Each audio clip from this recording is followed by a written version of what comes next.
quote of the challenge. And to me, once you've gotten to adolescence, you don't really need a maid or a nanny. So, or rather, you don't really need a nanny. So I didn't get a nanny, but we did hire a maid when the grandchild became a teenager.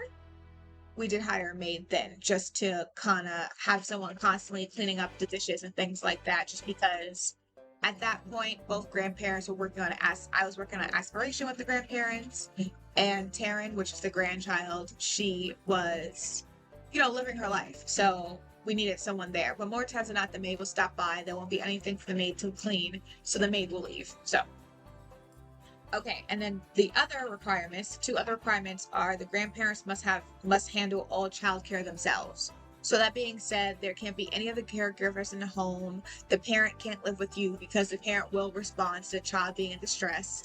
So the parent wasn't in our household. It was just two grandparents and the baby. And the baby and the grandparents have to raise the child from toddler to young adult. So I kind of forgot that fact. So I raised the grandchild from infantry to young adulthood. Sorry, I'm just gonna push my window some. There's some construction happening in our parking lot. Okay, so I started this challenge over my save, or in my save, not over my save, in my save with Rocky Darling and my my horse, my horse, how do you say? My horse dynasty. So this is my household lot. I live on the 64 by 64 household lot. That's me. That's Rocky Darling, because my name's Rocky, and I thought Darling would be cute because I tend to refer to myself as Rocky Darling, like Rocky Darling. So I thought the Darling would be cute. So, and Rocky has a twin sister, an identical twin sister technically, but I changed her skin tone, so she's more bronze than I am, but her name is Rosie Darling, and she actually lives in Oasis Springs right now. See, she's over here.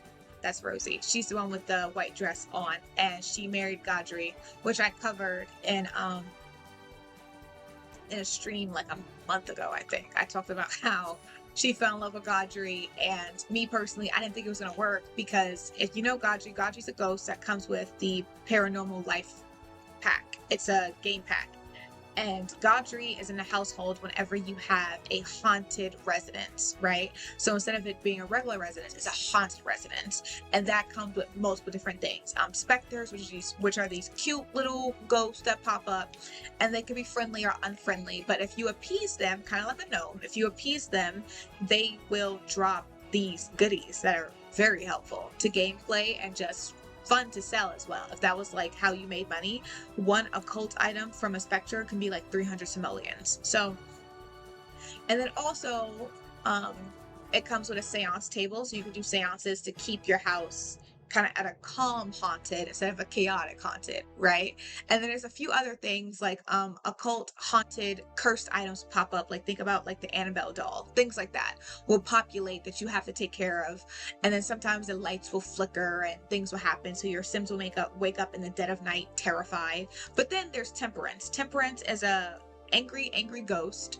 I think she's maybe a young adult or an adult, not sure, but she's an angry ghost that shows up and she breaks everything and she terrorizes your Sims. So you have to go to your seance table and summon Bonehilda. Yes, Bonehilda, because she's a maid that's a skeleton. And when you summon her, some of your Sims that are a bit more jumpy, they'll be a bit taken aback by a skeleton walking around, but they'll eventually get over it. Bonehilda usually cleans up, but when you summon her when Temperance is here, she will fight Temperance off. Otherwise, Temperance will just keep breaking things and ruining things and terrorizing your Sims for hours. So you summon Bonehilda and she comes and fights Temperance, and Temperance leaves. Godry, you can call Godry to help you in the paranormal household. When you're like, oh my goodness, what do I do? Where do I start? You summon Godry, he comes. So that's the ghost that Godry is. And Godry is always very flirty. He's very flirty.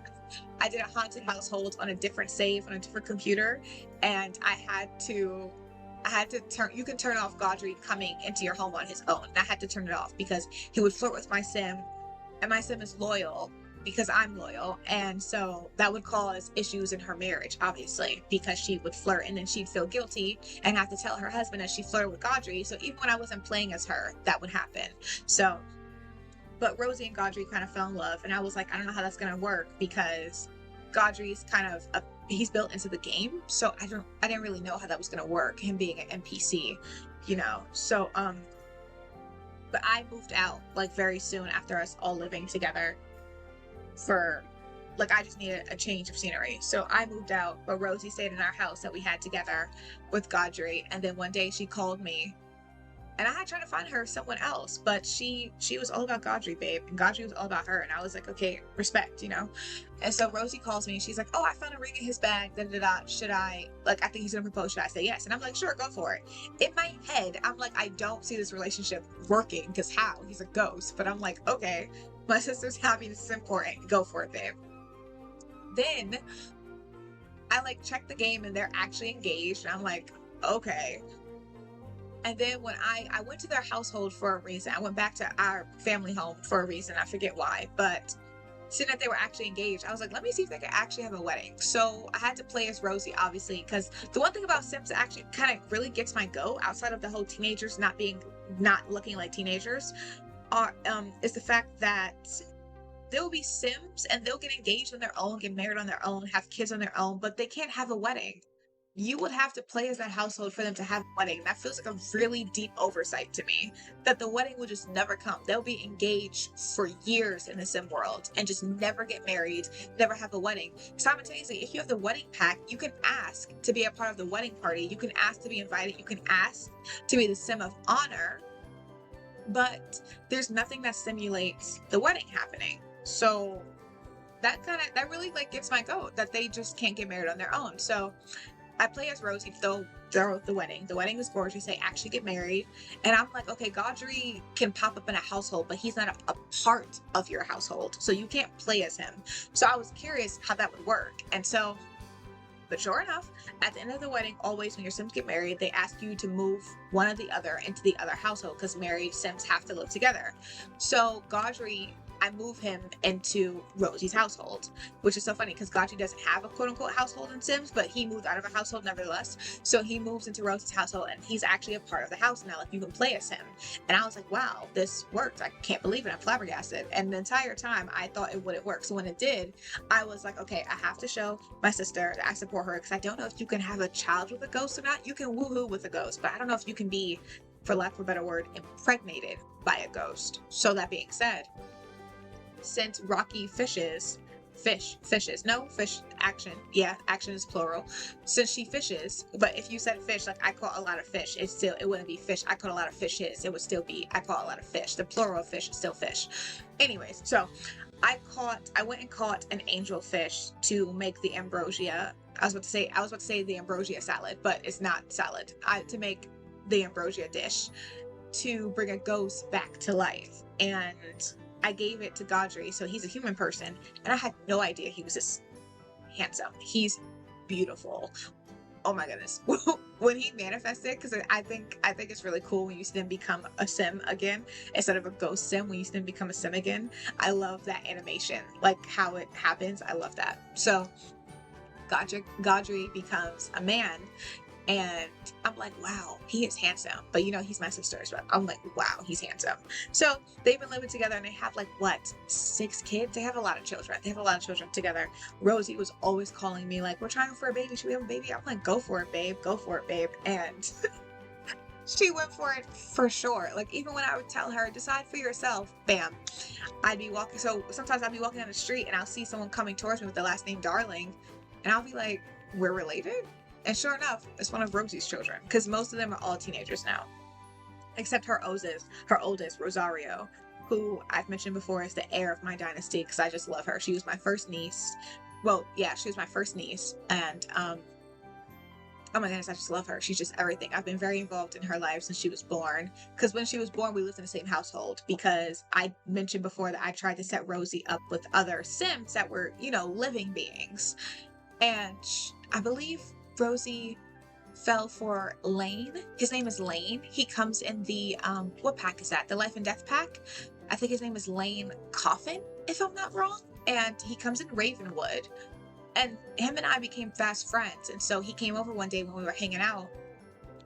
and he met Rosie, and they started flirting with each other. So I'm like, okay, cool. So her and Lane got together, and then they were going to get married, but then when she went to propose, she couldn't. And I was like, why? And Lane is like, oh, well, I'm married already. I'm married already. Mind you, Rosie is currently pregnant with his child. And Rosie was like, I'm sorry, what? And he's like, yeah, sorry, I'm married. Her name is Olive Spector. And I'm like, shut the front door. I had no idea that he was, because at the time that I met Lane, he was just seeing someone. So I didn't think the relationship was that serious. But I guess at some point he got married, which is crazy to think because he was only seeing someone when him and Rosie started seeing each other. So he got married while they were in a relationship, which is crazy work. I guess really, however you look at it, however you cut it, it's crazy. So Rosie was upset. And, you know, I moved Lane out of his Spector household because it kind of made me mad that he got married while seeing my sister and while she was actively pregnant with with his child. So, yeah, that happened. And so Rosie had the baby. We were wondering, like, what do we do with the child? What do we do with the child? And I was like, should the baby live with Lane? And so actually, Rosario, that's her name. We moved Rosario into the household with Lane to be like, here, you take care of your child. Like, we're not, like, Rosie is going to get married and have children. And then Lane died when Rosario was about an adolescent. She had just became an adolescent, which in Sims they call a child, but they mean adolescent. It's like age 8 to like age 10, around there. And so Rosario had to move back in with us, and I just loved her. So there was time period where we all lived in the same household, but I moved out soon after. But every time I threw a party, I'd invite Rosie, of course, and Rosario was invited, and I would talk to her about like everything. I just love her so much. I love her so much. And so she's the heir of my dynasty because I don't have any children yet. So I just thought it'd be perfect. And even when I have kids, I don't plan on naming her, like unnaming her the heir. I can't do that. You know, I've promised it to her, and I love her so much. Like, we're really close. So this is my household. As you guys know, I'm married to Jay Huntington, which I talked about before. Like, I wanted to have a husband and have kids and get married, but I couldn't find any prospects at all. And every time I did, they cheated. So, like, I don't know what was going on with Sims when everyone was having an affair. But I met Jay in a saloon. And he was just really into Rocky. He was really into me. And which is typically how people react to Rocky in game and in real life. Sorry, that was a little braggy. But for some reason in this save, I noticed that every save on Sims is different. You know, sometimes things will just be more chaotic than usual. And this is one of those saves where things are just more chaotic than usual. And Rocky just could not find a long-term significant other. And I planned on getting married once and having kids from one person. So we really need to make this work. So when Jay happened and I found out he was not committed, I was like, no, I can't. But then I saw how he was as a dad, and he went and adopted a daughter on his own, and he's been such a great dad. And I was like, wow, he could be a really great dad. And he's been kind of consistent, you know, so really the whole non-committal thing, Jay and I haven't had any issues there, except when we go out together, sometimes he'll start flirting with other women Sims, and I'm not a fan of that personally, but it hasn't been anything too crazy. But at the same time, I have a constant thought that even though they've both Rocky and Jay have wanted to have kids together since the beginning of their marriage, but my concern is that after Rocky has children, Jay is going to feel really tied into this marriage. Currently, they're married, but Jay has his own life. He has his own friends. Rocky has her own life. They're not actively always side by side. So I feel like there's a certain level of freedom that they both have. So Jay, that's non-committal, doesn't feel too committed, for lack of a better word. And I kind of keep Jay constantly employed. So when he feels like he needs to break out of something, he can quit his job and bam, he got his fix from that. You know, but I'm concerned that after we have children, Jay's going to be like, you know, excuse me, because when you have kids, some kids take a lot. I mean, kids in real life take a lot. But when they're newborns and infants and toddlers, it's kind of consistent parenting together and being with the child where Jay could easily feel tied down, for again, lack of a better word, and I don't want to be put in that situation, to be ever so honest, because again, I want kids from one person. So I made a choice, and we'll touch on that momentarily. I made a choice. So back to the challenge.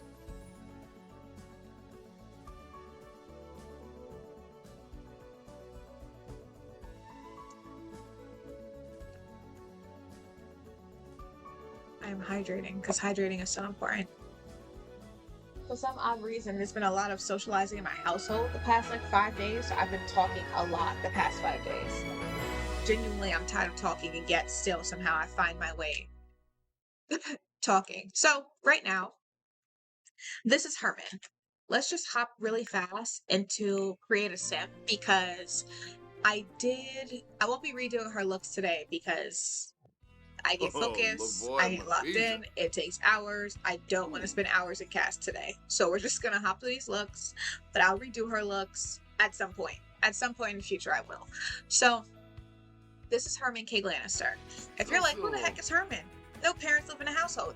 Right, you are. This is not Taryn's parent. Really fast. This is Taryn Lannister. She's the baby that her dad abandoned. Okay, so we have our grandparents, who I touched on in the last save. I mean, in the last stream. This is Tabitha Lannister, grandma, and our grandpa is Tory Lannister. Tory Lannister and Tab, they have a son together named Shelby. Shelby's a young adult, but he's gay, right?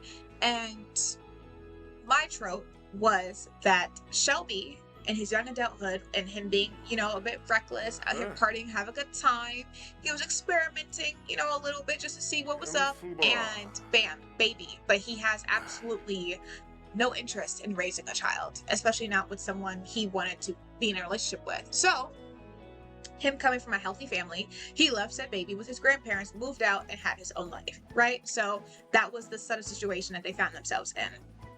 And so we have Taryn. Taryn's here. She kind of looks just like her dad, cut the genetics and cast, so that way everyone is related and everyone, looks the way that they would look. So this is Taryn. She's in her summer outfit because it's hot. We're in Oasis and it's the summer, so it's stifling. This is Taryn. Oh. We've raised her from infantry. Taryn ended up being very creative and very artistic. She's very, very, very social. She's very friendly, very outgoing, very charming, just all the great things. Simultaneously, she's also very logical because she got that from her grandfather. Her grandfather, Tory, is a professor. But since after moving, he couldn't become a professor again, so he's been a doctor. He's been a mentor, and so on and so forth. And he's really into programming and logic. He loves using his brain. And because of that, I unlocked a new mastery perk that I didn't know existed. But we'll touch that later. So Tori's here. He's logical, all that stuff. This is his formal outfit because Taryn just had a birthday. This is what I redid his everyday outfits. This is his everyday outfit, one of them. I wanted to keep up with the buttons and the sweaters. I wanted to dress him like a professor. So he wears glasses and he grows his hair long. In my mind, he's Latin. He's like Brazilian. It's just, I don't know, the vibe just kind of hit me one day when I was creating him. By his party looks, I was like, you know what? It's giving Latin for sure. So I love him and his thick mustache. If you're like, he's really buff, that's because of the mastery perk that he has. He gains muscle from working out his brain. Yes, so using the chess table or the telescope, anything that builds logic, the skill logic, will build physical muscle in their body. That is a mastery perk, and he got that from ultimately performing logical task all the time. So he's quite buff. Yes, he is, but he doesn't work out, of course, because elderly people, that fitness is not for them. That's a strenuous activity. You'll kill them by accident, and I wanted her grandparents to pass away from old age. They're taking a long time. But that is what I would like to happen. I don't want to take them out because those are her grandparents. I had a very close relationship with my grandparents, and so I connect with Taryn in that way. So I couldn't do that to her. The grief of losing grandparents, especially grandparents that were active in your life like parents, which is what I had as well.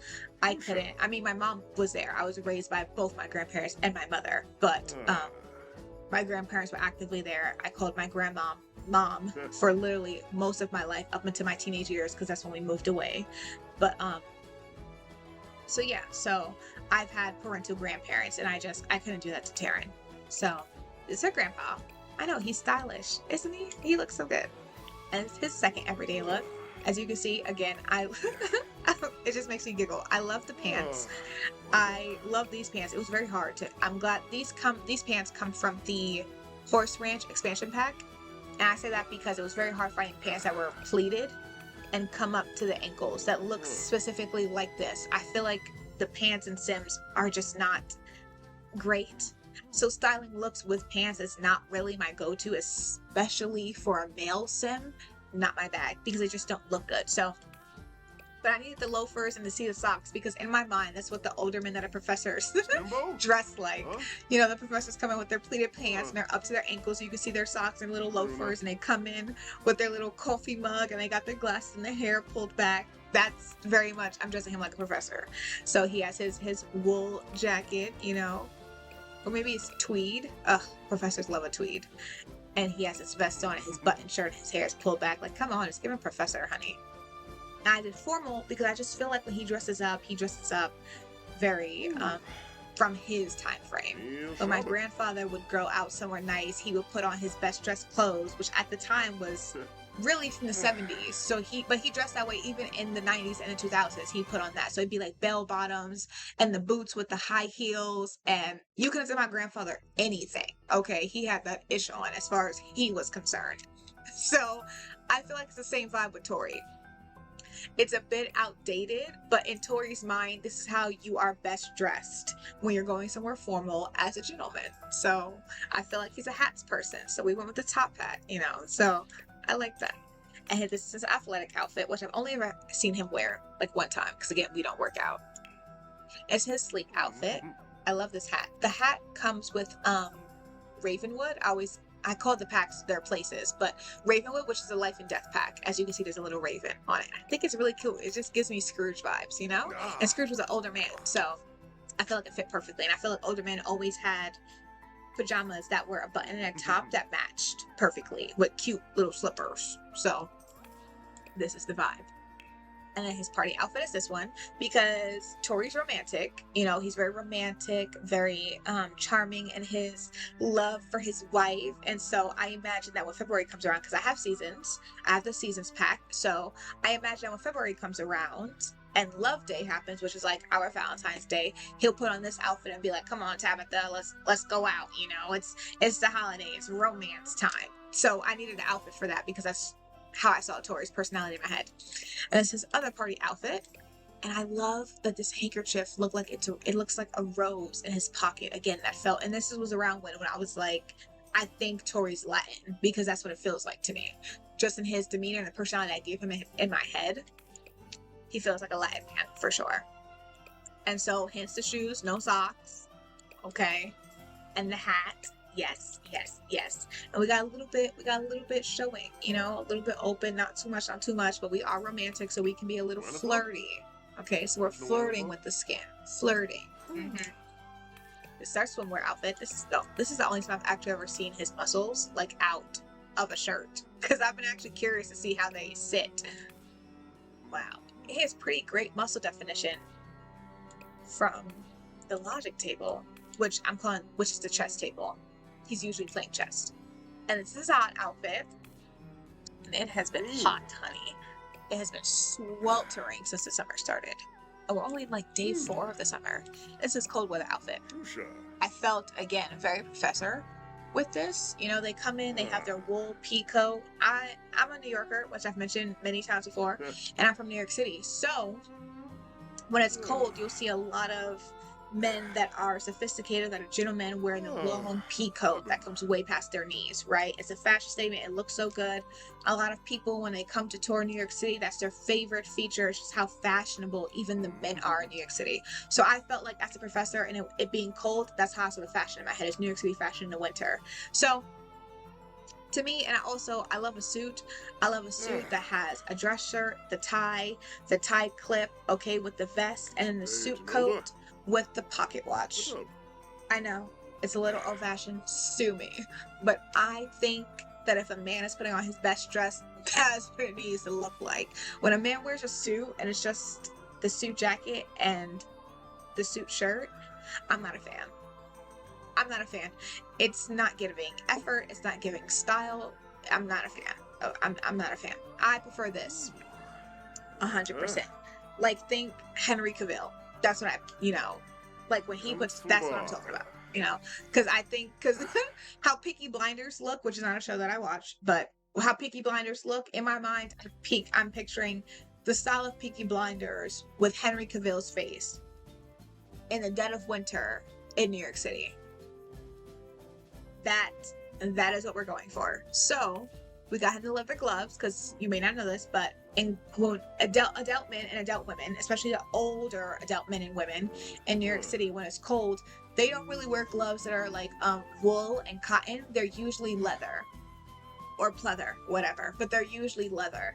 So I went with these. I'm not sure what pack these come with. Either Royalty and Legacy, or the little game pack that came with Royalty and Legacy if you bought it in that certain time period. I think that's where those are from. And I matched those to the coat. And the scarf is from the playing event that we had about 3 live events back. That's where that's from. And so, yeah, I like this. I like that a lot. And we gave him some snow boots, because in my mind, again, it's winter New York City. We have snow on the ground. So, gave him the snow boots. So, this is Tori. Those are Tori's looks. And so, Taryn has gotten her logic and her way of approaching problems from her grandfather. I recently got the Get Together game pack, which I really don't care for. I wish I could send it back and like delete it. Like, it really didn't add much for me, but it added a family dynamics. So right now, Tori's family dynamic with Taryn is strict, which means Tori will start to feel sad when he's in close connections, like close contact with Taryn. He'll start to feel sad because he thinks he needs to be more lenient, and Taryn will start to feel stressed because of her high expectations that she set for herself because of how Tori functions. So Tori gives her a lot of life lessons. He teaches her a lot, mentors her a lot, which is how they have the strict relationship, which the game will ask you if you want that dynamic or not, so you can confirm or not confirm. I'm all about the story, so I confirmed. So that's their relationship. So he teaches her, logic, mental skills, all that stuff, how to think about a situation, how to approach it, skills with money. He helped her open her investment account, which she really does have, her investment account, so on and so forth, all that good stuff. Tabitha's all about family. She's all about family and cooking. She's an amazing baker and cook, and she cooks all the time, and she bakes all the time, and she has these signature honey cakes that she makes that are literally impeccable. I kid you not. Impeccable. I didn't know the game could have impeccable, but it does. The quality of said cakes, impeccable. Period. So Tab taught Taryn how to cook, and she teaches her how to be family oriented, how to put herself first, how to show up as a healthy family member, how to maintain friendships and relationships. And Tori also teaches, Tori's a grandfather. Tori also teaches Taryn about romantic relationships, because he's like, this is how you have a healthy marriage, because he's romantic. So he's all about love and all that stuff. So this is Tab. These are her pajamas. This is Tabitha. Love Tabitha. Tabitha's an African American woman, obviously. But this is Tab. Honestly, dressing Tab was very easy. It was actually very easy. Seeing an older woman in my mind, I think because I was raised partly by an older woman, I just know how they would dress. And my grandmother didn't dress like this, but I just know how they would dress. Between that and one of my favorite shows being The Golden Girls, and my grandmother having older friends whom I also knew, older people aren't a mystery to me. So I could just see it. I don't know why. I could just see it. So I felt like Tab would have these curls, African American women, their hair is always nice. They have it up in these like nice, good curls. And I say good because they're perfectly spiraled. The curls are perfectly curled. They're like shaped well, beautifully done. And she has one makeup look that she wears for everything. And I feel like that's very on the nose. Like, think of Cheryl Lee Ralph's character on Abbott Elementary. Her hair is always done. Always. It's always perfectly styled. It's the same signature style. That's what I'm talking about. That's exactly what I'm talking about. So I redid one of her looks. Actually, I redid her everyday looks. And since we live in Chestnut Ridge and we've lived there, I redid her looks when Taryn was an adolescent. So in my mind, she was a bit more into the cowboy look, because that's been her environment for like the last 10 years. So look at her wedding ring, period. He wears one too. I always have the wife and husband wear their wedding bands and or their wedding rings, because yes. Literally because yes, exactly. This is her second look. This is a look that I put on when she is selling her honey cakes or selling her baked goods, which we sell from a stall, 2 different stalls actually, on the house plot. Mhm. The baked goods we sell from a 200% markup because as they are impeccable and there's only one of each and she makes it all from scratch from ingredients that she either bought or grew, but they can be made in other households, hence the 200%. But the honey cakes are sold at 300% because literally no one else can sell honey cakes. And she has her own bees, because I mentioned before that Tabitha's a beekeeper. So she has her own bees, so it's their own honey, and she has a great relationship with all of her bees. They make excellent. They make excellent honey. Excellent honey. And we use the honey to make honey cakes. And then we add a secret spice. Okay, Tab adds a secret spice, which makes them impeccable. So not only can they not be bought anywhere, not only are they homegrown completely, not only are the bees kept incredibly happy to make very good honey, but they're literally impeccable, which means you eat them and you cry. You cry happy tears. So 300% markup. And we sell a lot of everything because Sims can afford it. So this is really cute. This came with the wedding pack, the wedding game pack, the wedding stories is what it's called. It's called the wedding stories. That is the game pack that no matter on what platform I am on, I will always buy again. That and the horse pack, which I've said before, and I stand on that. Those are the two packs I will always get.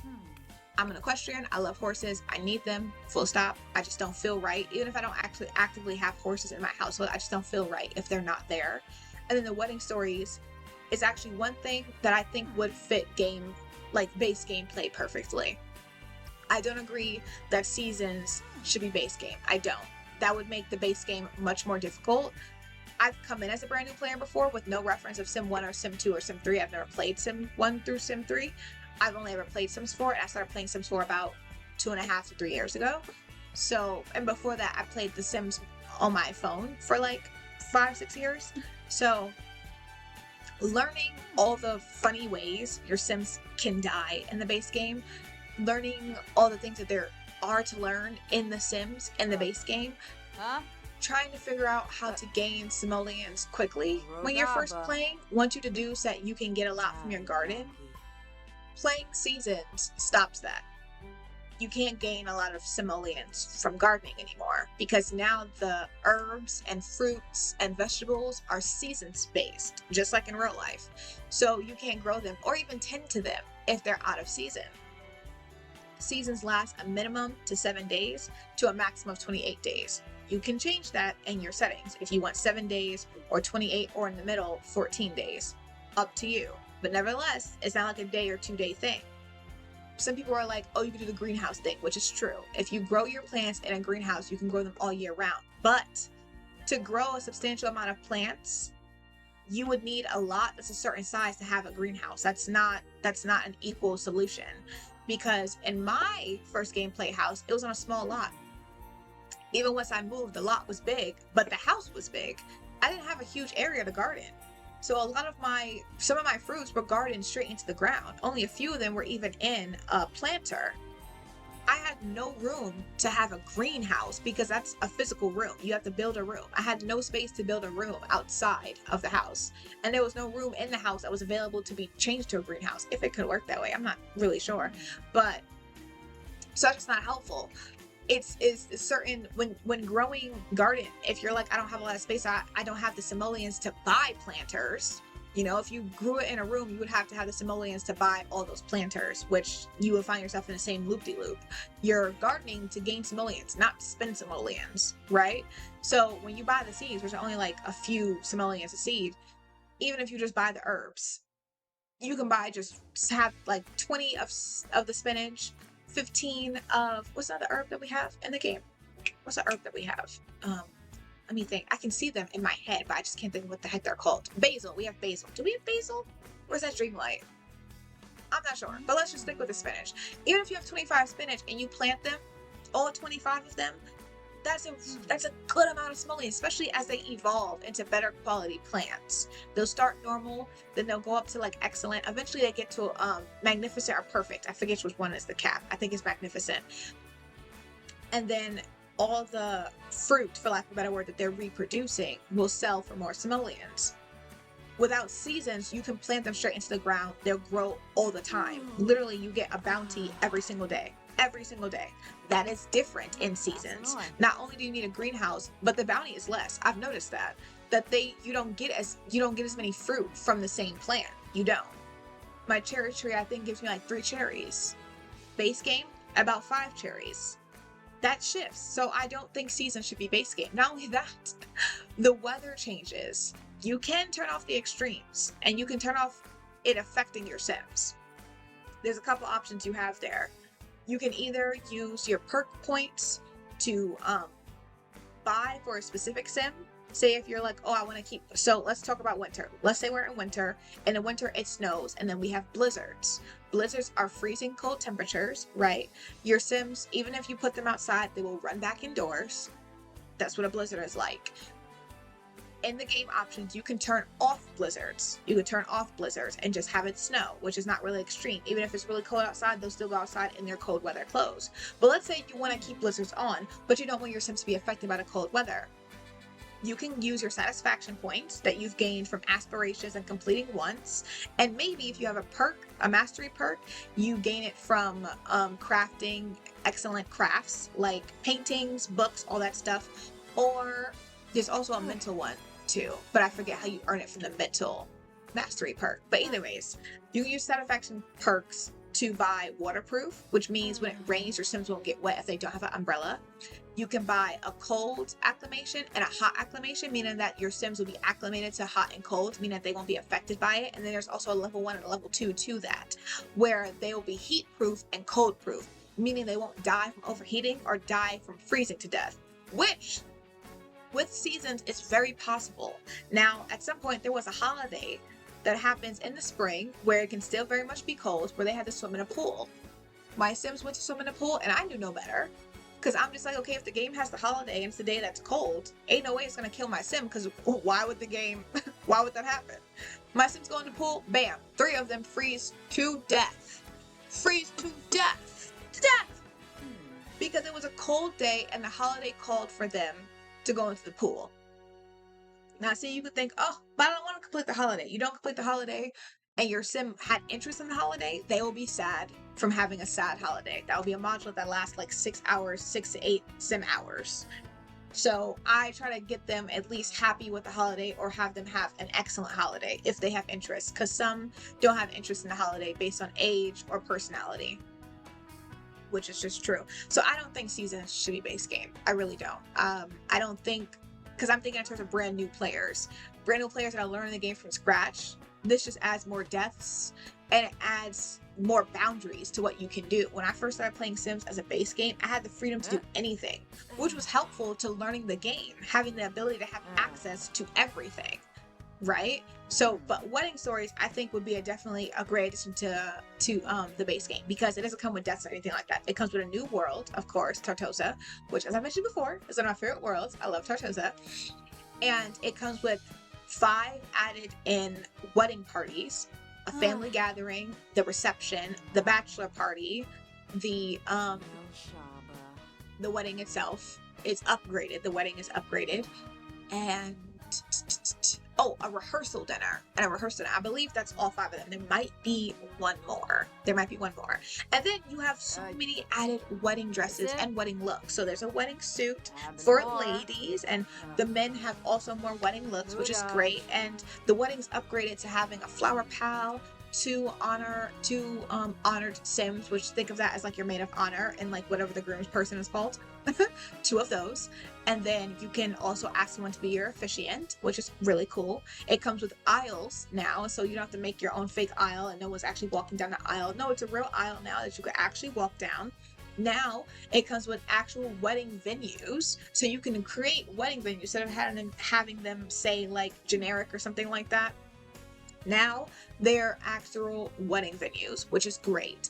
And then in Tartosa, you can either buy wedding cakes or bake your own. That's also a choice. And for the wedding, you can bake it early, reserve it for the wedding, and it won't go bad. And it won't sit in your inventory or your fridge, so no one's going to eat it either. That's great. You can make your own flower bouquet for the flower throw. It also comes with that, the bouquet toss. So you can make your own with the table, the flower arranging table, which I think comes with the wedding pack. Or you can buy your flower bouquet also in Tartosa. You can have a wedding or you can elope. Tartosa has a court building that you can go to and elope there, which is awesome. Now I think you can request a wedding certificate, but I think that came with get together actually. So I love the wedding stories, and this is one of the outfits that come with it because of the cakes factor. You know, if you're like, oh, I sell wedding cakes, and I do, that's one of my favorite things to do. When I'm like, oh, I'm gonna open a bakery, I love making wedding cakes. They're gorgeous, and they actually don't take that long to bake, you know, in the sim world. So that's great. And it's her third everyday look. I liked the wool, and the fact that it was a matching set. That was very, you know, an older, sophisticated woman in my mind.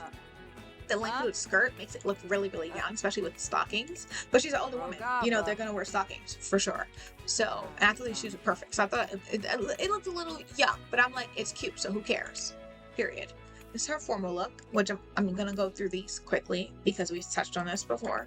It's her formal look. Beautiful, beautiful. Which she just wore somewhere. I forget. Where were we? Someone get married? I don't remember. This is her athletic outfit, which she also has worn once. When she was in a stage of grief, we had to wear it. You're like, oh, why were they grieving? Well, Shelby passed away. The dad, who was still only a young adult or an adult, he passed away like in Sims, I want to say a week ago. In real life, 2 days ago. And he died from, I think they said he laughed himself to death or he drowned, something like that. I don't know. It's her party outfit. I love it. I love the gloves, and I went with the mint color because it felt right for this age group. It felt right. And the pearls, of course, that's what we do. We do pearls, honey, because we're sophisticated, we're classy, we're elegant, okay? And I love the gloves. It just reminded me of tea time and having tea, right? If you've ever seen Gilmore Girls, there's a time when Lorelai's mom, Emily Gilmore, she comes to town, and Emily Gilmore also has to see Lorelai Gilmore. Hold on a second. Not her daughter Lorelai, and not even her granddaughter Lorelai, who we call Rory. No. Richard's mom, Lorelai, who is who he named his daughter after. Very cool. Miss Lorelai Gilmore, Richard's mom, is a pistol, let me tell you. She comes to town, and so we're all going to have tea, right? In that episode where they go to have tea, and it's like a whole thing, and Miss Gilmore had offered Lorelai some money for, I think, for Rory's school or college fund or something like that, and Emily felt put out because Emily wants to be in Lorelai's life and Rory's life, but she doesn't know how to be a healthy parent, so her only way in their life is to make sure that they're financially, do I want to say inclined? Financially obligated to her. And so Emily was upset about it. So Lorelai and Emily are arguing about it. And then Miss Gilmore works over and she's like, because Gilmore is Richard's family name. And so Miss Gilmore walks over and she's like, I don't think either of you are mature enough to have the money. So the option has been taken off the table. And it was a lot of money apparently. But this outfit, the gloves, reminded me of having tea. And everyone around them was about Miss Gilmore's age or Emily Gilmore's age. And Emily Gilmore's at minimum in her 60s. So I just thought this was perfect. The tea gloves. It's just, every time I see the gloves, I think of the scene from that episode of Gilmore Girls. And the dress was just perfect. This dress is also from the Wedding Stories pack. Such a great darn pack for so many reasons. I love the fact that it came with wedding dresses from, how would you say? Excuse me if I'm inaccurate, because my reference of it is only from other people, not any personal experience of my own. But when you have an Indian wedding, so think, what ethnicity is it specifically? I think it's, let me think. I know that Divya is a part of the Hindu religion. So I don't know if that added into how she had a wedding or if that was based in simply her ethnicity. I'm not sure. I'm not sure if the wedding went that way because of her religion or because of her ethnicity. But this pack, which I didn't know that Sims inspired each pack based on a culture. I just learned that recently with the Royalty and Legacies pack because they sent out a survey asking how well do you think they did? And I was like, oh my goodness, I had no idea. I just thought they were just aiming to be inclusive. I didn't know each pack had a theme. So the wedding stories goes hand in hand with Indian weddings. And the first time I ever had reference of Indian weddings was from Cheetah Girls 3 when we went to Bollywood. And that's how I learned that Bollywood is like India's Hollywood. And so that's like that's where they make their movies and stuff like that. And that's how I met so many actors that I still know to this day that I love seeing in other things. Funny enough, that's how I met Raj, who is Divya. Divya is from Royal Pains. That's Divya's fiance / husband, because I'm pretty sure they get married at some point. And that's how I met Raj. His name is Raj in Royal Pains. I forget his name in Cheetah Girls 3, but I met him from Cheetah Girls 3. And he was hopelessly in love with, I think, a famous actress, and he was so nervous. I had no idea how to talk to her, and Dorinda helped him figure out how. And so I met a lot of actors that are absolutely amazing, and that's how I learned about elephants and how they see elephants and how wise elephants are. And so, yeah, so I have like a little bit of reference, but no personal experience to know what the right terminology is for the dresses. I feel like the loosest I can say is that it's based in Indian culture, but I know there's a specific culture in India that is based around. And I feel like maybe I don't think it's Peruvian, because I'm pretty sure Peruvian is Peru. And Peru, I don't think that's India. I think, no, there's a P word that I'm looking for. It's not Persian. There's a P word that I'm looking for, and I can't put my finger on it. Anyways, but this is her swimwear outfit. I felt like, in my mind, I saw her at the pool. I saw a grandmother at the pool. So I figured it'd be cute, but it'd be, how do you say, covered and respectable, for lack of a better word. Because again, the word I'm looking for is on the tip of my tongue, but I just can't get it. So I felt like it'd be this outfit for sure. And I felt like this was also a good color. In my mind, if she goes a light color, it's going to be like a purple kind of a color. That's what I'm saying. It's her hot weather outfit, which I think is so cute. And I've mentioned this before, but I think it's really neat that when you put flip-flops on a sim, I found this out playing as Tabitha, because my sims never wear flip-flops. We are always in heels, period. When they're wearing flip-flops, you can hear the flop, flop, flop of the flip-flops. And I love that. I love that. I think that's hilarious. So this was cute. I thought the shirt was perfect. So I started with the shirt. I'm like, this shirt is perfect. It's great. And I worked around the shirt. Everything else was meant to complement the shirt. And this is her cold weather outfit. Because I mentioned before that, grandmothers, when it comes to the winter and being cold, they don't play like that. We're dressing warm. We're wearing mittens, because mittens give your fingers more room. So in turn, the heat can actually come off of your hands and actually stay in the mittens to keep your hands warm better. Opposed to gloves that are so tight around your fingers, the heat can't circulate from your fingers, thus your hands would be colder in gloves than they are in mittens. Which would explain why my entire life I never thought gloves worked, because they never kept my hands warm. And that's why I learned that recently. So that's just cute. Like the earmuffs. I have earmuffs. I love earmuffs. So this is perfect. So this is Tabitha and Tori and their granddaughter Taryn. And Taryn just had a birthday. She is now a young adult. She just became one last night in real life, and also last night in the game for her as well. She has a few aspirations completed. She's really good at cooking, and I thought that maybe she'd take over the honey cakes business after her grandmother passes away, but she really doesn't have much interest in it. She likes baking, but she's not really into the whole selling it kind of a thing. She's really into photography. She's really into photography and painting and music. She's loved music since she was a baby. It was the cutest thing. Seeing her as a toddler, always dancing and listening to music, and she still does that all the time. She loves music, and now she writes songs. I think that's the aspiration that we just finished. Right now we're on the painting aspiration, because she loves to paint.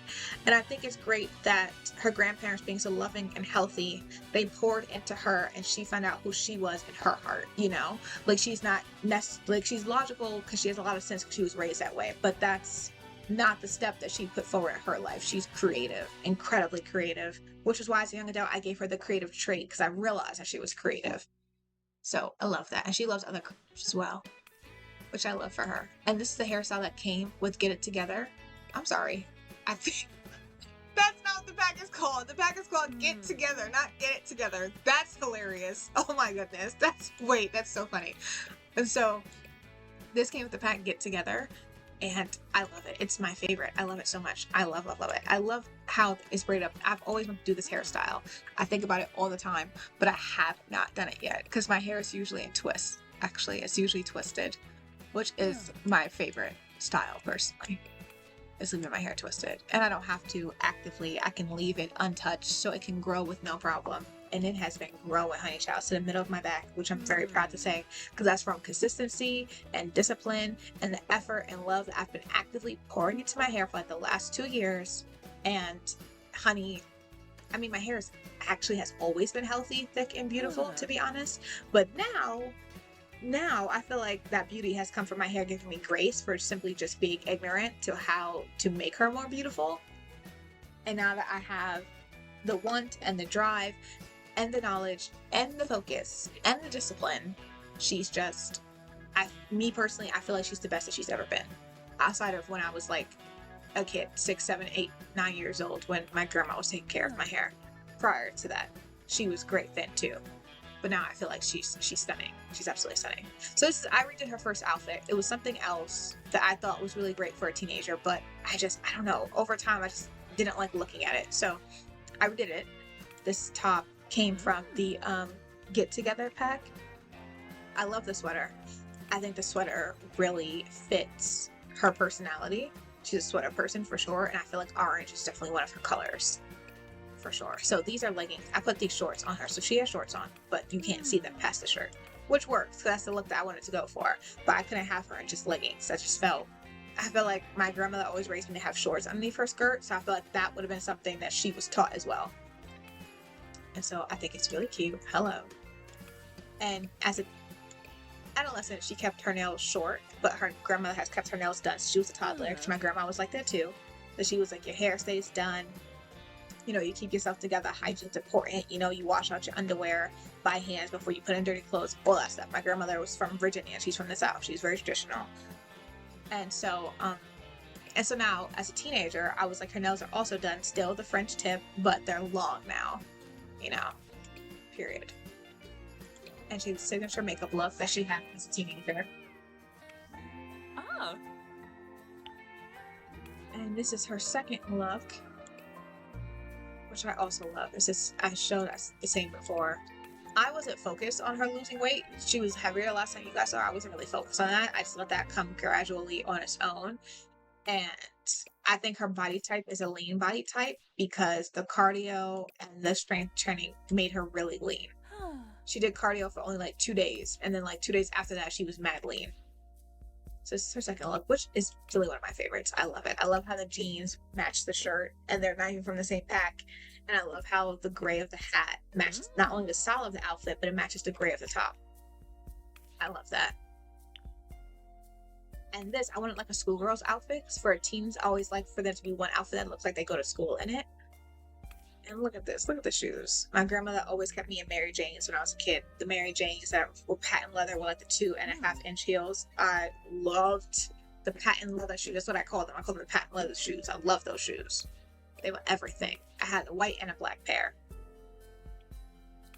And so this top is from the Ravenwood pack, which is the Life and Death pack. See, you can see a little skulls in the button. I love how they fit skulls or ravens in basically everything. And the glasses, I think the glasses were added into the base game, actually. This is the Coach skirt that came with the Coach, the little Coach stuff that they added into the game like 2 months ago, maybe? I live. The hoops are from the Royalty and Legacy pack. I love it. I think it's really cute. It's her formal outfit. I gave her one because I didn't want to be here for hours. It's amazing how doing just like a minimum of one outfit of each, and it's not for like a character you're gonna play forever, takes like half an hour. I thought the looks always have to take 3 hours because my looks always take 3 hours. I loved it. I loved having her hair bring it back in this style. I love the mask and the earrings. The purples went together so well. Again, different packs. This gown is technically, I think, a wedding dress, or maybe the bridesmaid dress. This is from the Wedding Stories. The mask is from the Royalty and Legacies pack because the Royalty and Legacies pack came with the option to waltz and throw a grand ball. So we have masks, for masquerade ball. I forget what pack these earrings are from, but they're beautiful and they match perfectly, and I love that. Her athletic look, which I just redid because this outfit came with the Get Together pack. These are Coach sneakers, I believe. I think it's so cute. I love the pony. I love a pony that actually curls underneath like that. I'm a fan. Huh. This is her sleep outfit. I felt like the bare slippers were perfect for a teen. This outfit comes with the hobbies and business pack. That's what this outfit is from. Hobbies and businesses. I think it's really cute. I really do. Then her first party outfit, because she grew up in Chestnut Ridge, so I wanted something that was actually, you guys are here when I did this outfit. I wanted something that was Chestnut Ridge, but also partying, but also young at the same time. I wanted something that was playful and young, that it looked like a kid put together, but a kid with style, so it worked. So the bracelets matched the necklace really well, which matched the hat really well, and the mint green stands out, but it complements everything. I love that.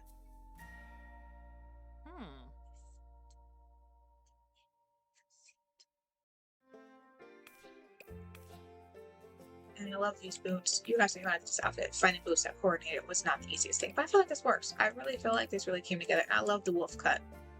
It's so funny. Every time I redo my twist, it always looks like my twists are in a wolf cut, and I love that. I think the wolf cut is really gosh darn cute. And it's her second party outfit because I just love it. I love this was like an outfit that they put on by accident, like with a top and skirt that looked like this, and I was like, actually, that's kind of a good look. Let's make it a look. So the stockings match her skirt as on purpose.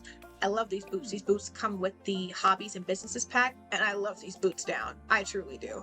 I don't get to match them with a lot of outfits, but I do love these boots. And it goes with the top perfectly. I love the beret. My grandmother had a beret when I was a kid growing up. So, and it was black. I loved it. I loved it. I thought it was cute. I thought it was young, cute, like, you know, a party like with your friends, stuff like that. And this was a party with the grandparents, obviously. Hence the hat with like the little brooch on it and the long pearl earrings. Okay, the nice baby blue dress. We look respectable. We have on shoes. So with the grandparents, keep it cute. I love. Truthfully, I like this. And the little watch again gives me tea party. I love it. It works so well. It's her swim outfit. I like it. I thought it was very cute. These have been her outfits when she was a teenager. Because again, she only became a young adult last night, and I'm not redoing her outfits right now. It's just no. We'll do it later. This is her hot outfit.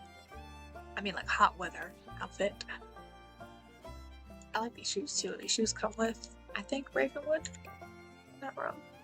Yes, Life and Death pack. I thought so.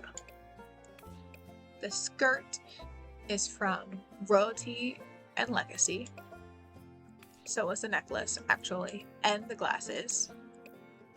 And the rings, these rings on her hand. This is a full set of rings, and those rings come with the Crystal Creations game pack, I believe. And the top, her top is this from, actually? I'm not sure. Ah, yes. A game pack that I actually don't know the name of it. Hold on. But I love it because it comes with a lot of clothes that are very inspired by the hip-hop culture in the 90s in New York City. And as a New Yorker who's a 90s baby, come on, let's be serious. So I had to have it. I'm pretty sure it's a game pack. Yep, it's called Urban Homage Kit. It's a kit. And that's where the top is from. I love it. The armband might be from Royalties and Legacies. Maybe. It's her second hot outfit, which I love. So gosh darn cute. This top is also from the Homage kit. Oh. The skirt as well. I love the sandals. I love the look. The doorknobbers, especially with the two piercings. Love that. The hairstyles from Royalty and Legacy is one of my favorite hairstyles that came with the pack. As are the glasses. The same glasses as the prior outfit, just a different color. They're just so cute. This is her cold weather outfit. I just redid this. I felt like, excuse me. I felt like it was really young. Good grief. I feel like it was really young and cute. Especially with the ski glasses. The top is from the Get Together pack. The little scarf. What is that scarf called? It's called something. An ascot. I believe that's what it's called because Freddie wears one from Scooby-Doo. The ascot is from the Royalty and Legacies pack. We have our door knockers. I love the red and gray. It was really cute. These pants are from the Chestnut Ridge pack, which is the Horse Ranch pack. Again, I really the name of the world that comes with the pack is the first thing that comes to my head. Second cold look is this one. This is honestly one of my favorites. It's so cute. She has the earmuffs on, which you can't see because it goes into her poofs, her hair, which I think is adorable. I think that's really cute, and it kind of matches the pink of her top. She has some stockings and knee highs, and it's just perfect. I love the winter outfits because I get to add gloves, and I love using the gloves. I really do.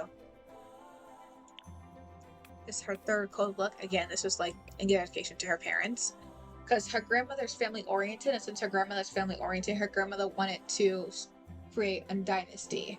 She wanted to create a dynasty from, from being family oriented. It came from the trait of her wanting to strengthen her family and things like that. So eventually we did. I wasn't sure if I wanted to get them into dynasties, but we probably won't get into nobility. But we have the dynasty, and Taryn is the heir. She was the heir. As a teenager, they appointed her the head of the dynasty, like when she was a while into being a teenager. So she's the head of the dynasty and has been for a little bit of time. So now she's the head of dynasty.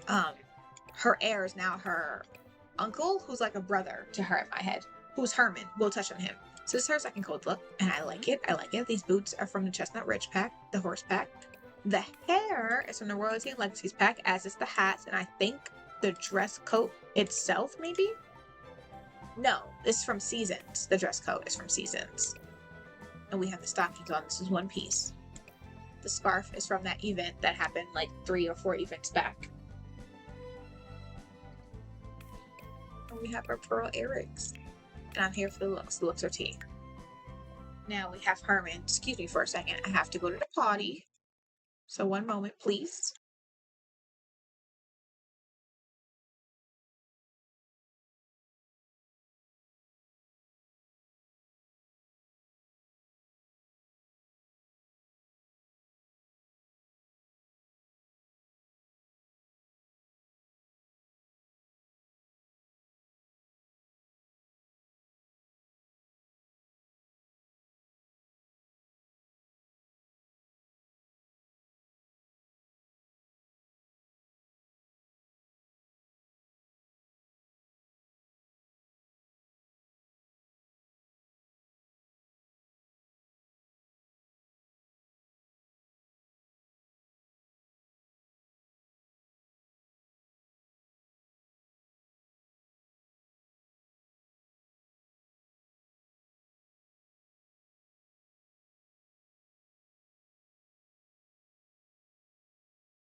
I am back, guys.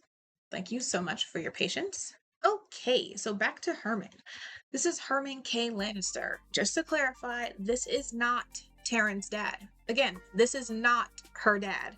Herman is not her dad. Her dad is Shelby, and he's not in the family. You guys have never met him or seen him, and he has since passed away, so you'll probably never meet or see him. Okay, this is Herman, though. Uh-huh.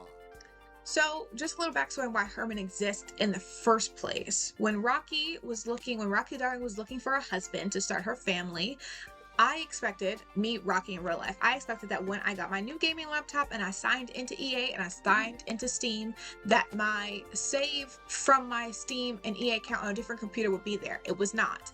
Thing is, that computer exists in a different household in real life in a different state that I do not have access to. So I don't have access to those folders. And I thought I had saved out that family and those houses to the gallery, but it wasn't there. But then again, I've had things go missing from my gallery.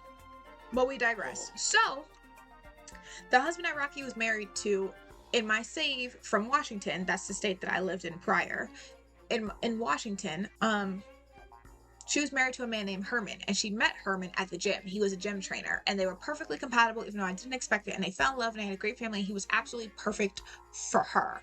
Love that man down. Thing is, he was a randomly generated NPC, and as much as I looked through the gallery, and I looked high and low over the internet to see if there was a pack he came with, or if there was any way to find him again, he just didn't populate again, because he was randomly generated, so there was no way to mimic him again. It was so... Knowing that he popped up randomly, I knew he'd probably never pop up again. So I went hoping to find that someone else found him or had him and sent him into the gallery. But to no avail, couldn't find him. I hope that they kept his name Herman. They could have changed his name, unclear, but I couldn't locate him. So as I was looking for Herman's, I found this guy, Herman. His last name was Herman, not his first name. And he looked a little bit like him. I mean, the handsomeness that he has is the handsomeness that Herman had. And he looked enough like him that I was like, oh, okay, you could be Herman. Thing is, his personality traits were nothing like Herman. And he came into the game with another woman. And I thought that they was just, made together. But apparently they were married, which wasn't great. So I talked the wife into divorcing Herman. His first name was Shane at the time. I talked her into divorcing Herman, which really didn't help because then Herman was sad and he wasn't looking for a relationship. And so I tried to set her up with someone else just to make sure she was with someone else. It just didn't work. I don't know. Maybe she just wasn't romantic or she had no charisma. But every time I tried to set her up with someone new, even Dawn, I tried to set her up with Dawn, who will basically go home with anyone. And didn't work. Dawn was like, no, she's not for me. Thanks, though. So ultimately I ended up deleting her out of the game because I tried to give her a story and I really couldn't. And I really wanted Herman anyways. But I've noticed that when Sims have the genius trait, they're not very romantically inclined. You guys can be dating, buddingly romantic. They will not call and ask you out on a date. And Rocky in the game is like Rocky in real life. We don't court, we get courted. So that was an issue. We were not moving forward because he wasn't calling to ask her on a date. And I had deep issues with going in and changing his personality, because people are who they are. I let the Sims be who they are. That's what I like. I'm not a control freak or a dictator. I'm not playing God. Okay, I'm playing dolls. You get it? I'm playing dolls. Your personality is your personality. So, but at the end of the day, I reminded myself that like, hey, I built him into the game to be Rocky's husband. So I found a, how do you say, a compromise, right? I brought him and his wife back into the game. So now we have two Hermans. But I gave him his wife's last name. They didn't have the same last name. So I randomly generated them a last name, which is Mast. M-A-S-T. Mast. And so that's their last name. And I think his first name is still Shane. Because, again, his first name was Shane. So they have a family. And they've had, They've had, 7 kids? 6 kids, I think. Shane, I just found out yesterday he's passed away. His wife is still alive. Some of his kids are grown. I run into them. They kind of look like this Herman, to be ever so honest, because I didn't change any of his features. Except he was blonde, and looking at him blonde, I had no attraction to him. None. I don't know why, but it just wasn't doing it for me. But with the black hair, period. I also noticed that he kind of looks like Aaron Pierre, which tickled me. But anyways, this is Herman. So Herman has been living in Chestnut Ridge because, again, as a morally driven person, I felt bad divorcing Jay to marry someone else. So there's that. So one day, Tori, which is the grandfather, Tori was completing an aspiration. It's the aspiration where we have to become a neighborhood confidant. So you have to advise different Sims 25 times. 25 times. So Tori, who's very charismatic and very friendly, he's going around the neighborhood, meeting Sims, all that good stuff. And he goes to Herman's house. He meets Herman, and in them talking, at some point, the prompt to adopt comes up. I believe that came with the loyalty and legacy pack. You can adopt any Sim that's one notch younger than your Sim. Meaning, an elder, you have to be a young adult, an adult, or an elder to adopt, but they have to be one notch younger than you. Meaning, an elder can adopt an adult can adopt a young adult, and a young adult can adopt a child, toddler, infant, all that good stuff. And also, yes, an adult obviously can adopt a young adult younger than that, adolescent, all that stuff. Same thing for elder, whatever. So, being an elder and Herman being an adult at the time, I aged him back down to young adult because he was in an active household for me, so he was aging up on his own, and I wanted to have him in my household at some point. I just didn't know when it was going to happen. I was trying to decide if I was going to have a child with Jay, let the marriage fall apart, as I just know that it would, and then divorce Jay and then bring Herman in. But I was like, then I'd have 2 boys, because in my head it was going to be a boy. I was going to have 2 sons that didn't come from the same dad. But I was like, that could be cool. That could be fine. Having a son that looks like Jay, that could be cool. That'd be fine. So I haven't decided. I truly haven't decided. But so he adopted Herman. I thought that'd be cool. I don't know why. It just made sense. Because Herman, since he was brought into the game, he has no family. He has no family. He has no familial ties. So Tori adopted Herman. Herman moves in. And then Herman meets Tabitha. And Herman just, I don't know, he kind of imprinted on Tabitha. Like a really genuine, like a mother figure. And then Tabitha adopted him.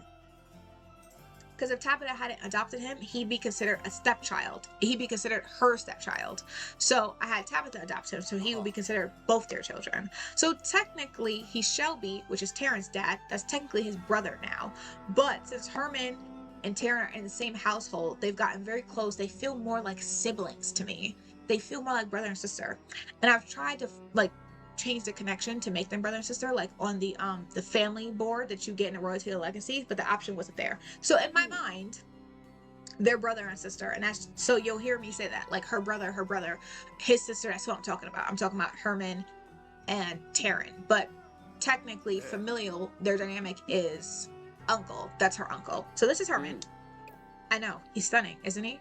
And so since I had brought him in again as Shane, which is who he was, Shane with his wife, and they have their own family, I felt okay changing his personality to be right for me, which I originally gave him the personality traits that I remember Herman from my last save having.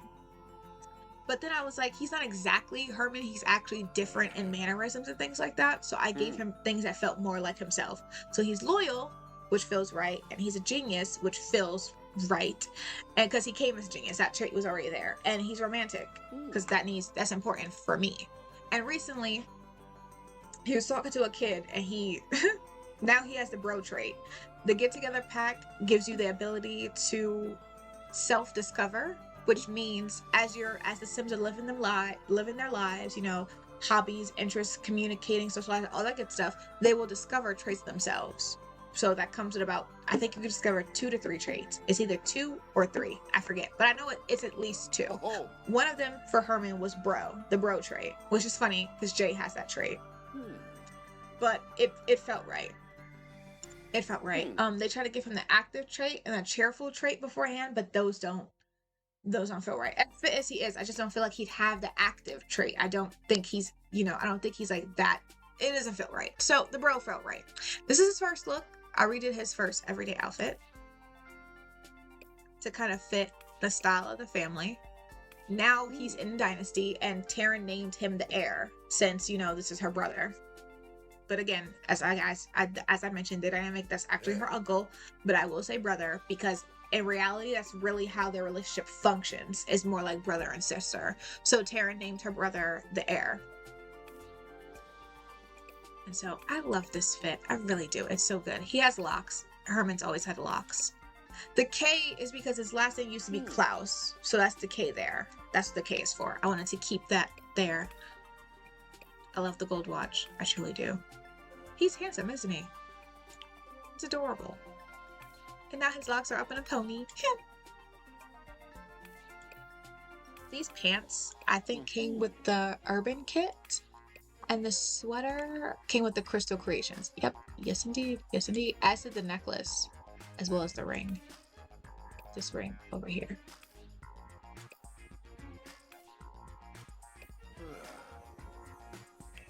This is his formal outfit. I redid it to match the dynasty. Oh, it looks so good. It looks so good. This hairstyle came with the royalty and legacies, and it just felt perfect for Herman, especially with the glasses. Oh, it's so good. I cut plots. Oh, it's so gosh darn good. His athletic outfit. Okay, so remember like back in the 90s, like Tupac and Will Smith time, and Will Smith, you know, they had the crop tops like Dwayne and all of them, they was wearing the crop tops. I think men look so good in crop tops. I really do. Because they're always like just at the belly button. And it just works. So this looked like a little crop top on him. Because see, it's supposed to come up. It's supposed to come up higher than the pants. And so it just, I love it. I love it so much. I really do. So this is the workout outfit. I love a man in a crop top. I think it's so cute. I really do. I don't know why, but I just think it's really cute. This is his sleep outfit. It felt grown and respectable. This robe is from, I thought it was from Ravenwood. It is. It's from Ravenwood. It's from the Life and Death pack. The Life and Death pack is pretty great. I have no complaints except the fact that a lot of Sims die significantly faster. I'm not gonna hold you. A lot of Sims die randomly all the time. There's a minimum 1 Sim death every day. A minimum of 1 Sim every single day. And if you're like myself, where you make friends with a lot of Sims, which I've noticed, side note, is that at a certain point, if your Sims list gets too long of friends, Sims in the game will forget that you know them. I don't know if you guys ever ran into that, but say you met Cordelia Thebes, who comes to the Royalty and Legacy pack. Well, let's do Bella Goth to help you guys not get confused. Let's say you met Bella Goth, and then you met about 20 Sims after that. At some point, 20 to 25 Sims deep of meeting people, meeting other Sims, you'll go back to Bella and you'll have the introductions there. I'm so serious. It will have no connection. You'll have no connection to her whatsoever. As if you've never met. And you guys could have been best friends, good friends, whatever. And it's like you guys never met. And I think it's because you could only know but so many Sims at one time. I genuinely think that's the cap that's on it. I do. Because I've had that happen. I've had a Sim die. And I was personally like, oh my goodness, they were such a good friend of ours. And we, in the game, they had no reference of each other. I've had that happen where I'm functioning and I'm like, oh, look, our good friend. And like just yesterday, Taryn, who's met Cordelia, because we have an alliance, our dynasties have an alliance, so clearly we've met, because you have to be a minimum of friend to ask the head of a dynasty to be to have an alliance with your dynasty. You can't be strangers, and nor can you be acquaintances. And for Cordelia, your prestige has to be a little high, and you kind of have to be almost a good friend of hers. So we definitely met. I'm like, oh my goodness, there's Cordelia. Taryn, go say hi. It's introductions. Cheerful introduction, friendly introduction, funny introduction. The introductions are up there as if we've never met.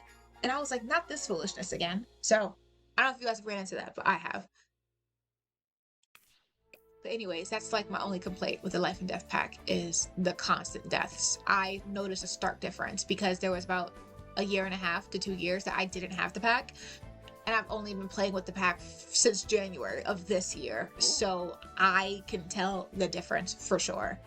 Sims are always dying and it's rather unfortunate. But this is pajamas. I think it's really cute and sophisticated. In my mind at the time, I dressed him based on him being in my household, Rocky's household. That was the kind of style and, you know, what I was going for. So the greens and stuff, when you see my house, you'll get why the green and the Ravenwood fit so much. Because my house is kind of decorated that way. This is party outfit, which I may redo at some point. Not the corset, because I think men look good in a corset too. Like, look at that. Look at that waist. It looks so good. And I love the hat too. But there's just something about the outfit that just feels outdated to me. Like, I haven't seen it much, but sometimes I do an outfit and I'll grow and evolve and be like, yeah, this can be better. So I'll redo this at some point for sure. This is his swimwear. I just did his swim trunks. The swim trunks are from the Get Together pack. So cute. I wish you could see his little hip dips right here. I love that. Herman has a difference in his skin. and his pigmentation, which is how he came, and I like it, so I kept it. He doesn't have any tattoos. I just don't know what tattoos he would have. I like that this. I don't like this lock hairstyle on its own, but in the thought process of someone has locks and they were in the water, so they like, you know, put their hand through their hair and like pull them back. It fits here perfectly, but anywhere else it just wouldn't fit. But it fits here, so I like it for this. Oh look, he has zippers on his pockets. Of course, of course. Of course, men's shorts that they get zippers on their gosh darn swim trunks. Women can't get real pockets in their jeans, but they have zippers in their swim trunks. On their swim trunks, what would you be carrying in your swim trunks? Swim trunks are not like denim shorts where they stay on your waist. They slip down. They're not exactly they don't really stay on you. You should not be adding weight. They're just like basketball shorts. They're waiting to fall. Flabbergast me. It's fine. I mean, and it's this hot weather outfit, which was what you guys saw earlier, because as I said, it's really hot. I love the coat shirt, actually. I love the coat shirt for the guys. It's really cute on the guys. These basketball shorts come with the Urban Homage kit. That's where these are from. The hairstyle, I don't really know off the top of my head what pack this. Yeah, I thought it was base game, but I'm not sure. Yeah, it is base game. These sneakers, also base game. Really cute. I love playing with them. The Converse, the matchy. It's his cold weather outfit. I did this outfit when I first did him, and it's perfect. I love it so much. No notes. Every time I see him walking down the street when it's cold, I'm like, who is that well-dressed man? And period. This is literally what a man in New York City that's well-styled would dress like. See, you need the snowshoes at the end of the day because there's always snow. I mean, inches and inches, feet of snow.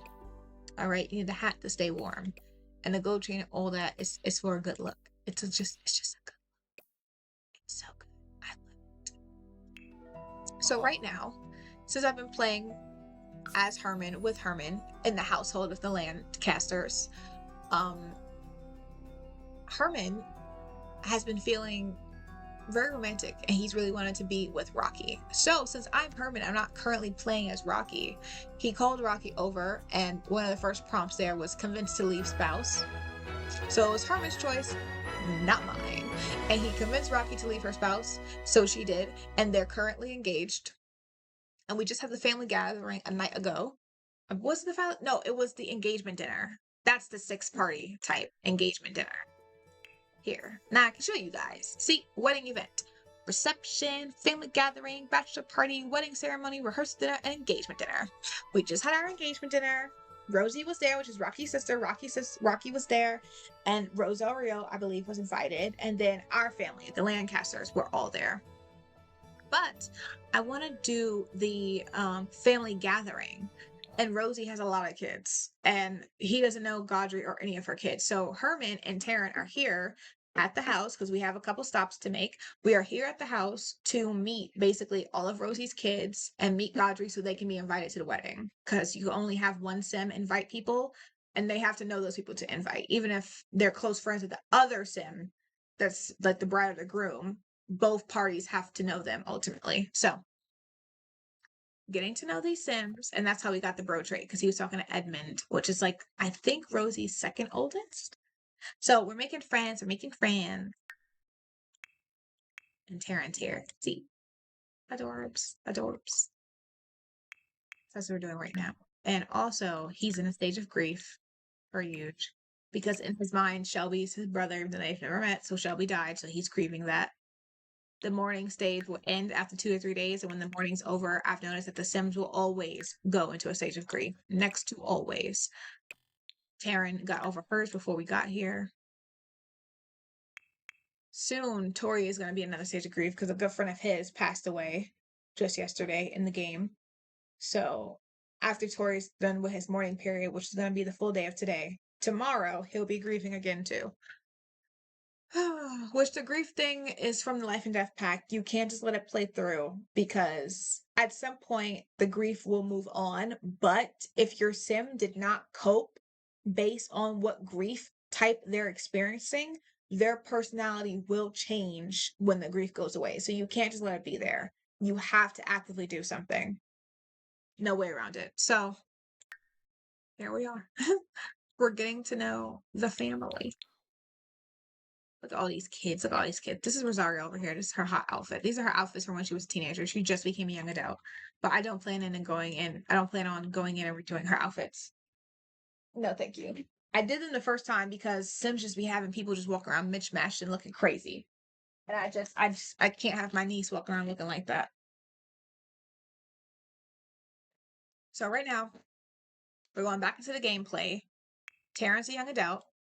Okay, she's had besties since she was an adolescent, but she does have a crush on someone, on Noelle, who is a sim that I created from scratch, period, in my House of Four Creatives, which I do have uploaded in my gallery for all of you guys that want the creatives. Eat down, have your fun. This is one of them, Sade. Sade is my middle name, and I thought it'd be really cute for her to fit her perfectly, especially with the lake. She's my favorite sim, actually. She's my favorite. I love her. That's my bestie. And Noelle Valencia.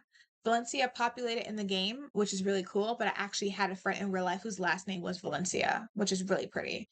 And he named his fashion business after his name because his name's gorgeous. He's from Guam.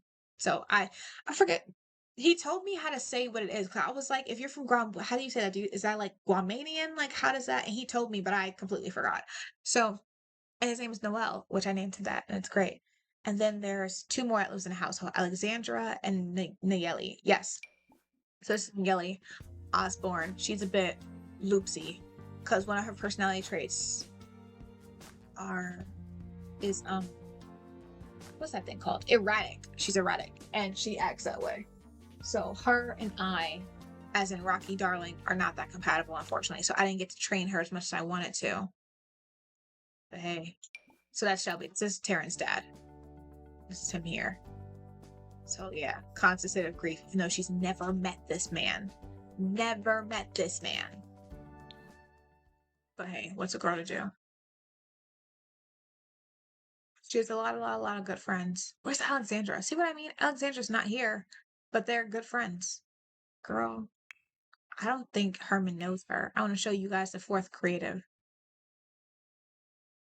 But I don't know. I don't think Herman's met her before. I'm just checking to see, just to see if she's here. No. He's disliked by a lot of people. This is so funny. This funny thing happened, which really wasn't funny, but I was trying to talk to Edith, right? I'm trying to talk to Edith, and usually at some point I'm always successful with the Edith thing. I've never had Edith and a sim not like each other. And so I'm trying to talk to Edith too, because if you talk to Edith, again, Edith is a child, because some people have life and death pack and don't have never met Edith, which is wild.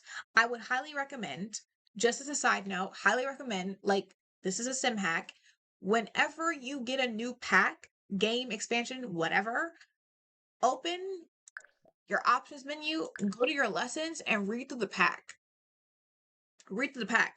There's so majority of about 90% of a pack sims, they will not advertise in a trailer. And the information that we get before the pack is released, there's so much information you won't know until you have the pack. Period. How you feel about that is how you feel about that, but that's just the reality. So when you get the pack, there's the lessons, and they break down most of the stuff. The how do you say, the mechanics that are in the game that are now built into the game. So the important stuff. So for royalties and legacies, for example, they've broken down where to start. You know, you get the pack and you're like, okay, what do I do first? I want to play with the pack. They break that down. They tell you about Oridon, or I'm sorry, Ordarian, which is the world that comes with the pack. They'll tell you about the world that comes with the pack, any secret places that you should know about, all that good stuff. These are the three worlds here, right? A new skill comes with this pack, swordsman skill. They break that down. Duels that you can have, they break that down. The secret passageway, that's rather important to the gameplay, they break that down. The grand ball that I told you guys about earlier, they break that down. Dynasties, that's broken down. Family tree updates, that is broken down. The noble career, that is broken down. As you can see, the adoption updates I was telling you guys about, that's there. I'll leave that up there so you guys can read at your will. Scandals, they've broken that down, because you can have a secret and not be in a scandal, but you can also be in a scandal, and they break that down, how to function within a scandal. Then there's the noble career, they break that down. Not every single last thing, but majority of the pack is there. So, that being said, life and death. Okay, we have life and death. What world is she in? Go right here and tell you. Look, that's Edith right there. Edith is right there. That's right here. See, just watch out for Edith. Okay? You can go to a tarot tome shrine on the edge of town, explore an abandoned house, or seek out the well of longing and regret. It's an actual well, and the well is called Longing and Regret. And Edith is always at that well because unfortunately she drowned in that well. So she's tied to this well. So she's always there. Now, see, the world has a lot of events that happened every single week, like clockwork, a lot of events, a lot of interactions to happen in this world. So there's a lot of information to have. That information. Let me see if she has her own area. There's the Reaper career, it came with a career and a skill, and the wills, which are really neat actually. Yes, grief has its own thing to learn about grief because I came to Life and Death Pack for sure. And so, yep, and butchery, the graving, because now we can have funerals, all that good stuff. Okay, so and the heirlooms, that's right, we can have heirlooms because I definitely have heirlooms, and the rebirth, which this came with Life and Death Pack, Soul's Journey, which is my favorite mechanic in this pack. Okay, in your sim life, you go all the way here, dreams fulfilled. Once your dreams are fulfilled, you're good, nothing else to do. Let's say your Sims dies and their dreams have been fulfilled. Bam! Now you're a ghost. You have two little icons for the ghost journey. You don't have to complete them. You don't have to. But if you want to, I would.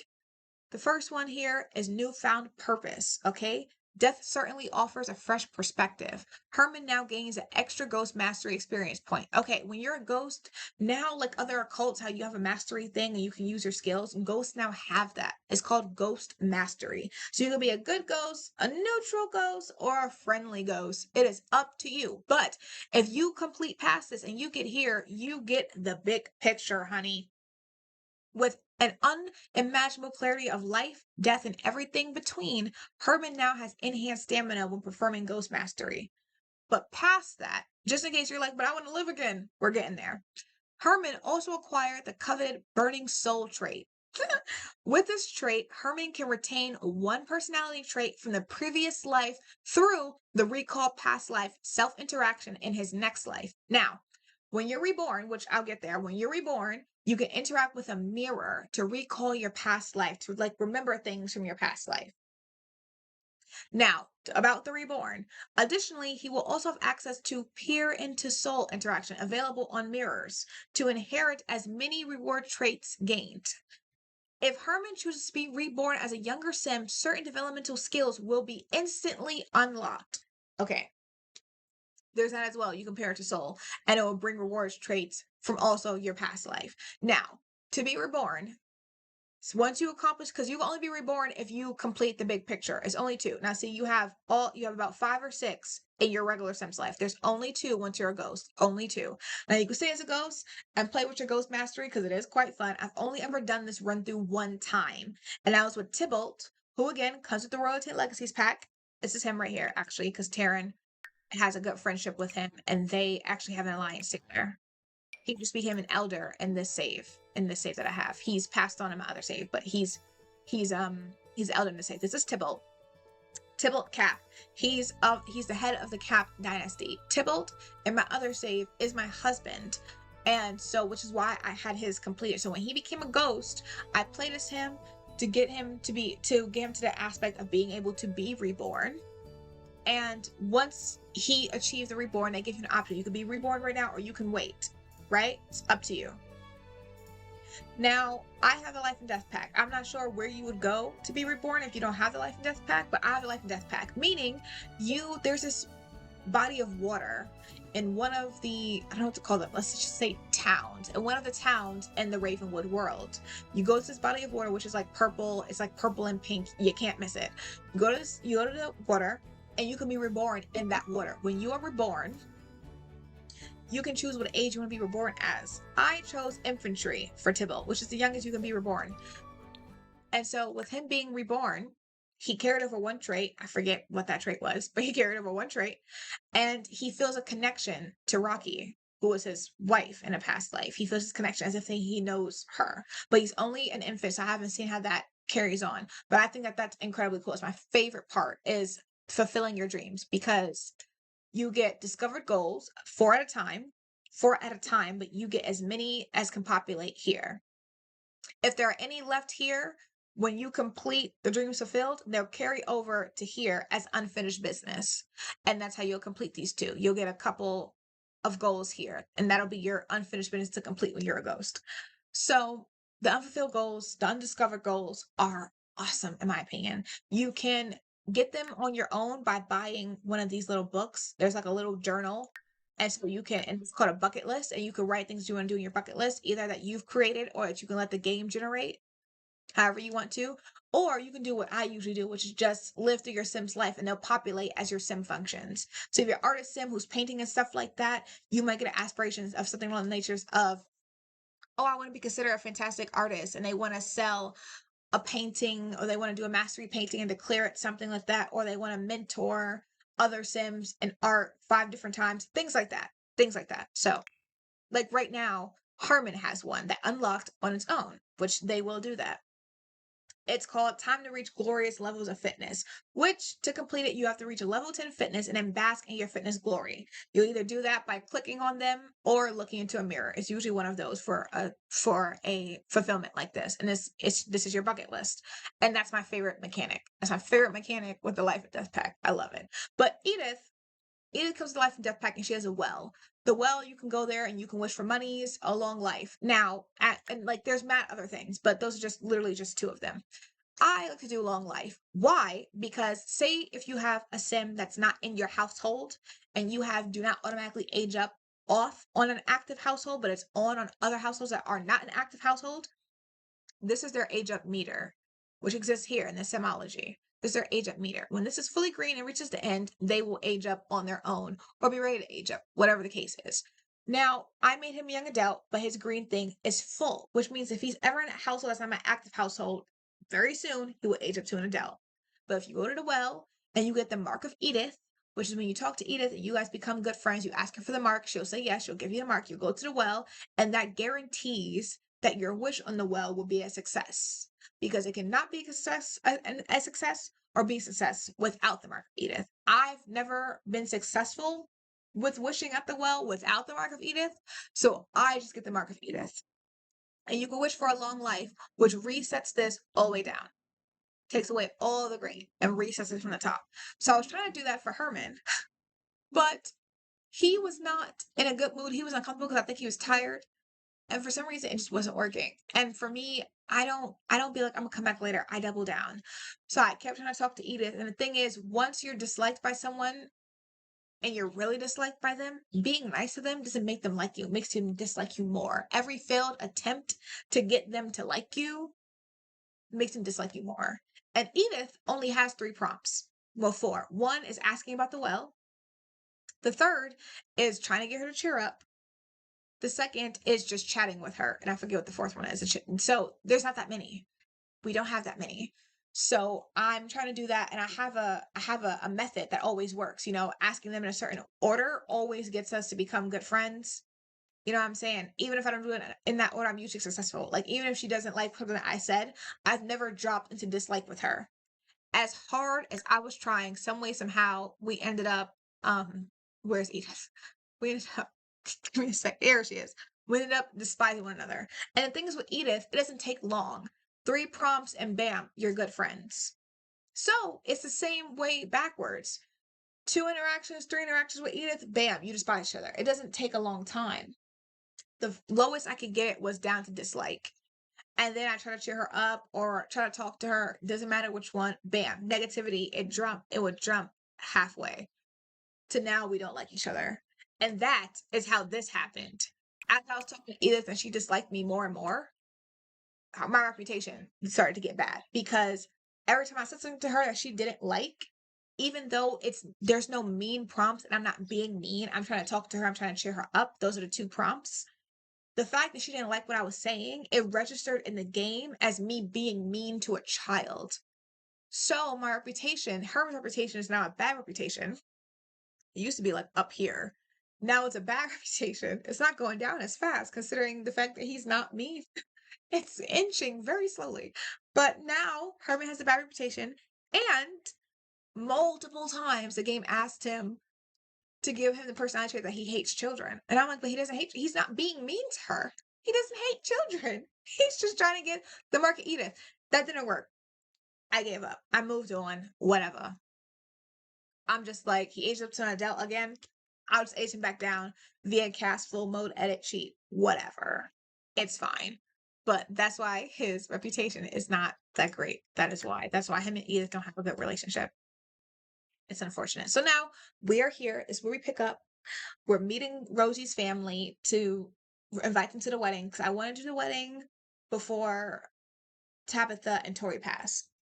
Tabitha, for like the last 3-4 weeks, has been walking around a little hunchback as if like she's always tired, even when she's not tired. And I think that that means that she's getting on in age and she'll be passing away soon. So I'm glad that they can make it to Taryn's birthday and that they saw her become a young adult. Technically, the challenge is now complete. The challenge of the grandparents is complete because you raise them up to a young adult. Taryn's now a young adult. She's fully raised.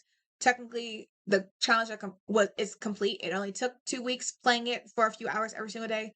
Only took 2 weeks. And as I've mentioned before, I have checkpoints. So the newborn, I keep around for about 3 days. I kind of have the checkpoints that they have in the 100 Baby Challenge. The newborn, I keep around for about 3 days. The infant, I didn't rush it this time. I took my time, went slowly and stuff like that. But until the infants, I age up when they've eaten all the baby food and they like or dislike each baby food. So if there's anything they're unsure about, we'll be trying it again. But you can't try baby food back to back of the same baby food with the baby because they will be upset eating the same thing multiple times in a row. So don't do that.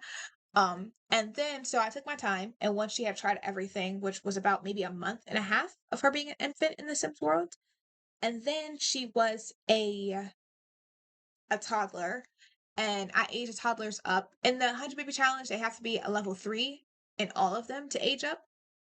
But I waited until she was level 5 and everything except one thing. Motor was like a 3.5. Like she's about somewhere in 3 level. And I was like, she doesn't physically play on things that often. So I was like, we can age her up from here. And actually, yeah, she was, yeah. She was, yeah. I'm just double checking my thoughts. Yeah, that's right. She's level 3 in just one of them out of the 5 skills. And again, we took our time there too. And that was about maybe a month and a half. And then she was adolescent, which was maybe about half of a year in the Sims world. And she was a level 10 in the 4 skills that come with an adolescent, to the point where she had completed her mental skill and she started working on her logic skill. I didn't know that if you complete their level 10s of the adolescent skill, it'll start working on what would be their teenage or adult skill that's correlated to that same skill. So for mental, that's logic, technically. And for what is it called? Imagination or creativity, that's their creative skill. So she started working on her logic and something else. Her charisma. Because she completed her social. And so she started working on charisma and logic. She was about level 2 or 3 in those. And she had chosen some skills she was leveled up in and so on and so forth, and she made really good friends. She would go out with them and hang out with them and stuff like that, and we had passed really like a lot of holidays, so I was like, okay, this feels like a good time to age her up to a teenager. And also, when you have other friends that are in the same age bracket, you can tell when it's time when all of them start aging up as well.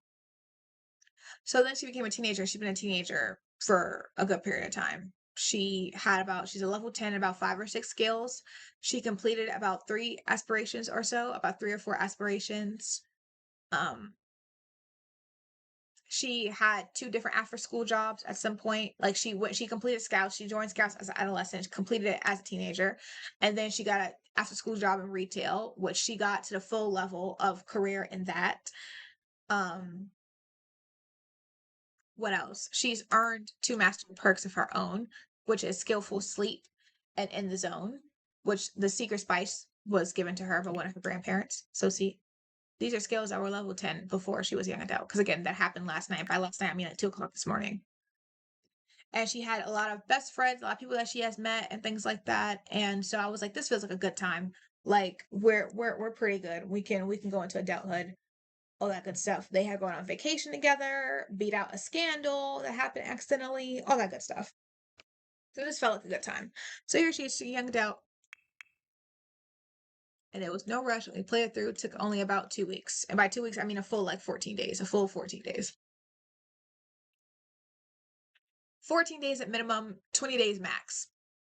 Pretty sure I started 2 weeks ago. I'm pretty sure. And so yeah, so now we're with Herman. We're doing the wedding. Want to do that. I don't want to rush it, but I would like to do it fast. Tori, the grandfather, he just retired yesterday. I wanted to retire him at a level 10, but he started to hit a period of burnout. I guess that's something that comes with the get together pack. I really don't care for this pack, but so he started to hit burnout, mental burnout, which is not great because he loves logical stuff. And he's a doctor, which is all logical stuff because you need the focus modulate. So that wasn't great. And burnout takes time. You have to do certain things, just like with the grief, to get the burnout to go away. So he retired at like level 6 in being a doctor because he changed careers to complete aspiration. So he was level 6. And even with the connections trait, he still started at level 1 of a doctor, which is why I was level 6. And Tab is getting older. I can tell by how she's walking. I think she'll probably go first, and make sure no accidents happen. So I want to get the wedding down on the books before they pass away. For sure. So we're picking up there. Thank you for listening so far to my catch up. I have my show tunes playing in my ear. They were playing out loud for my computer, but again, Twitch and this copyright nonsense, I can't really play it from my computer, which is unfortunate because that's where I want to play it from. So I'm playing it from my phone and my headphones instead.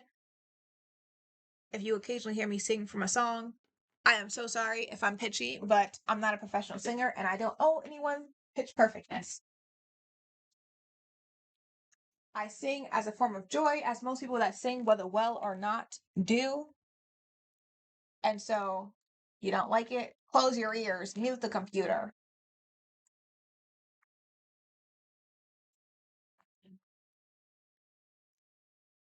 So Herman's gonna keep getting to know the family, which there's a lot of kids. I think he only met 2 of them, 3 maybe.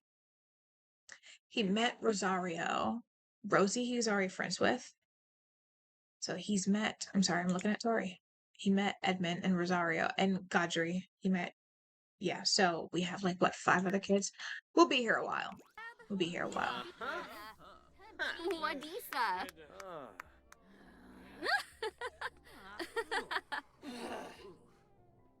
I'm listening to Pandora right now. So.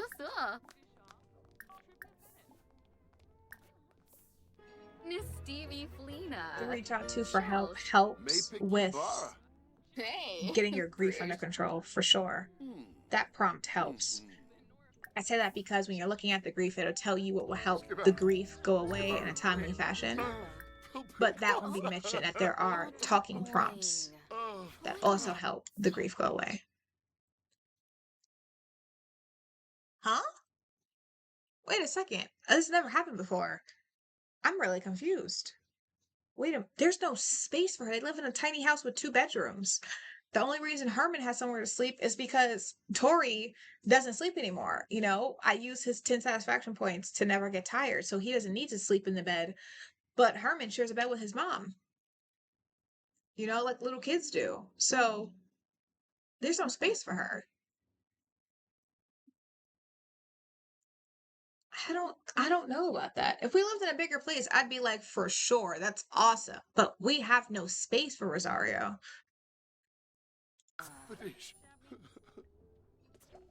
Buena Fabano. Oh, yes, finally. Thank the heavens.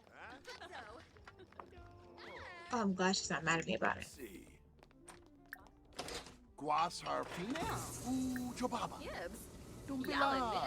It says acceptance, which means the grief is gone. As you can see, he was Blue's grief and it's gone. Thank you so much. I'm so glad. So glad that's over. There's a couple other glitches that happen in the game that I don't care for. Like the acting scenes. I don't know what pack the acting came with. Maybe Royalty and Legacies? No. It came with Get Famous for sure. And they will start rehearsing acting scenes anywhere like this, even having no reference of acting beforehand. And then when they're doing any skill that keeps them standing in one place, I call it an idle skill, like painting or cooking or using the archaeology table, which comes with the jungle adventure game pack, they will, in the middle of their task, start performing an acting scene, either a comedy scene, a dance routine is like the first one that you'll get when you're like a level 5 or 6 in acting. And it's so agitating. You can try to like close the delete the like click cancel the action, but it won't cancel. It will not cancel because once you start it, you're already in it. You know, you can't really cancel an action that's active. So, oh, it gets my goat. That is a glitch that's happening for sure. And I don't care for it. I do not care for it at all. But I do not feel like meshing them on it. So I'm just hoping that other players are having the issue so they can mention it to them so it can get fixed because I don't feel like mentioning it to them. What's up, Jim? Skuma. Ah, bon patoy. Yugs. Sigluna Biro Binakapa. Yeah, so I got this deal on Pen. Pandora for like 4 months or whatever. So I'm currently listening to Pandora. And I say that because I'm listening to Kamari Radio, so it's a bunch of artists that are about in the same how would you say, the same genre as him, like Leon Thomas the Third. Love Leon, and a few others that I'm not familiar with. So a lot of the songs are brand new songs for me, except Kamari. Kamari songs I mostly know. H children, you're not invited. Oh, Yabahorn! Daba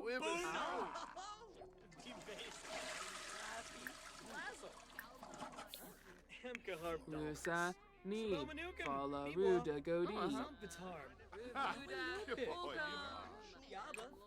Lamus Barambo, Gilon,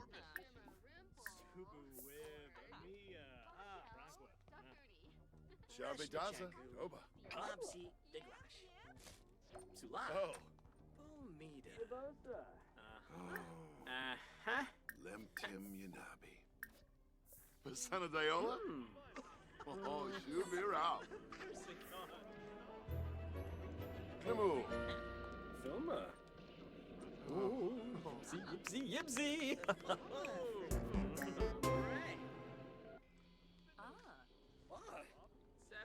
Wasusa. Oh. Oribia. Flurba? The corks come with the Get Famous pack. If they're in the spotlight in any capacity, they will acquire a cork as they grow in level of fame. Whether you're actively playing to get famous or not, it just happens. The fame thing. Fadish. And he has a no touching cork, which means he doesn't like to be touched. Yelna Bekanoy. He doesn't want to be hugged by fans or make any contact with fans. No physical contact with fans. Lusa, Ni, Fala, Ruda, Godi. Sunap Penosa? The epic tale is from Herman being abducted a few days ago. Dolbe, Che, Pliva, Jobajo, Finey Spino, Yeftame Kissip, Farby Taxi Watsu, Pado, Bade, Nizo, Nizobuna, Kabla. Narfakrimbo, Elbrisium Bara. Gimis Smurv, Broody, Mamejo, Broody Lanza, Homa. Steve, Murbanaguga, Lawanza, Tananina, Mamejo. Detroit, Sitorb, Yabano Buje, Shibuna Torble Forbe, Xanahoy, Wimba, Teministia, Wabes, Bikoya, Fwis, Cardinamove, and Frobby Sebra, Ibata, Bajelja, Big Tom, Walla Lochink, Gorbane, Bima, Siwag, Nabish, Shorab Shana, Yaba, Ganina, Ben Hayes, Wong, Baro, Nurse, Simona Sarah, Formu, Nibahana, Garza. Jensima Karu. Bashna? Xerxi Anar. Maruj? Jamid. Glass. Sula? Oh. Jessene Klonkas Rabana. Piguna. Bilbar. Oh, Pampini. Ah. New Yep Fanoy? Yibs. Bombade. Suli, Suli. Suli Tway. Sula. With Wanoy. Uh-huh. Turapanar? Bekanoy. Shinoy. Ah. Sinessa Beam. Thank Uba Buena. Con Felibo Daba. Palingo. Guasar. Oh. Jobaba. Yibs. Dumbila. Washinoy. Oribia. Sul Sul. Yaba. Dupa. Bronco Pin. Oh. Chew. Zuwang Blorid. Arenik. Efris. Popodia. Vobe. Shona.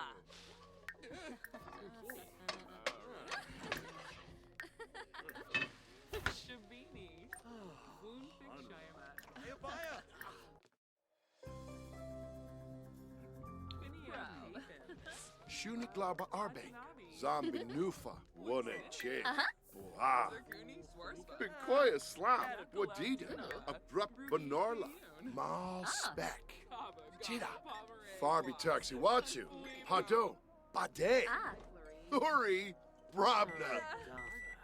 Xanaho. Sanadayola. Baima. Oh, Shubirao. Ooh. Siwa. Oh, Zombo. Wasusa. Forbade. Ori. Ya. Ah. Uvane Sepano. Kuya Slackum. Oh, Conchivo Lava. Harvini.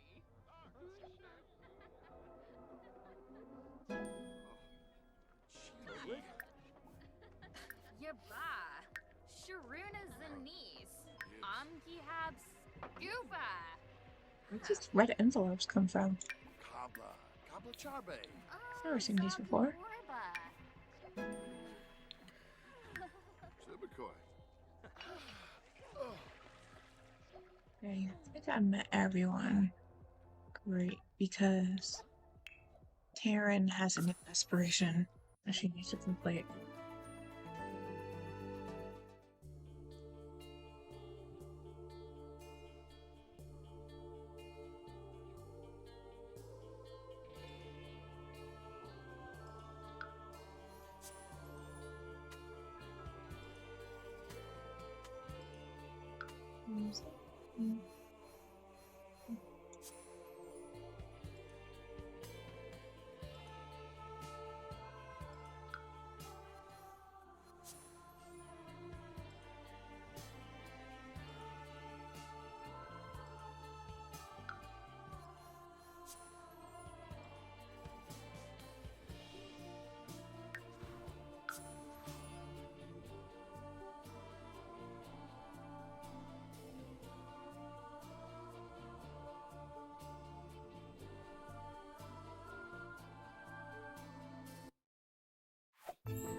Deroy.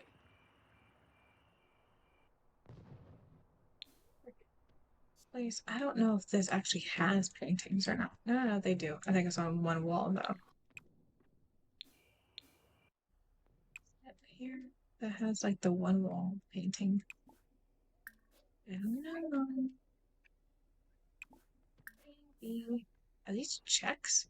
This is definitely supposed to be a check. Borgli Gobana. Games in a bathroom. I have seasons, so usually there's a vendor around somewhere.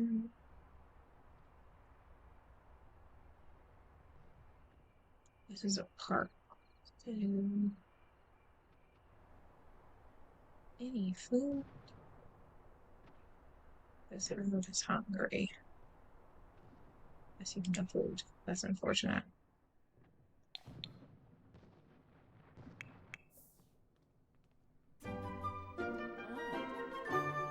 This doesn't count.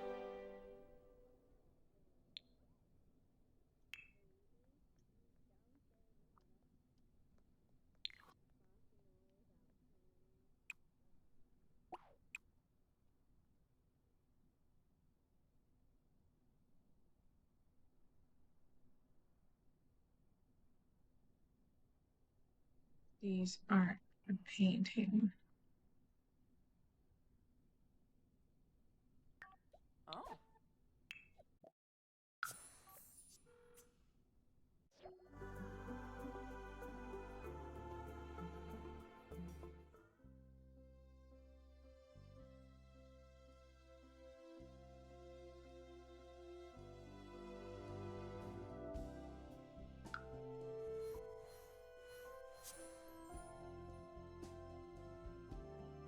I'm surprised everyone doesn't have the museum.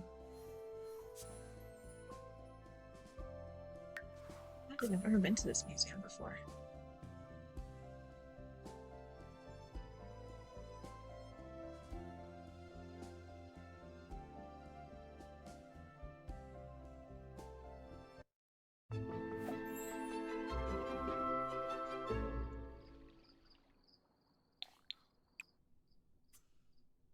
No, I have. This is the one I was thinking of with these on the wall.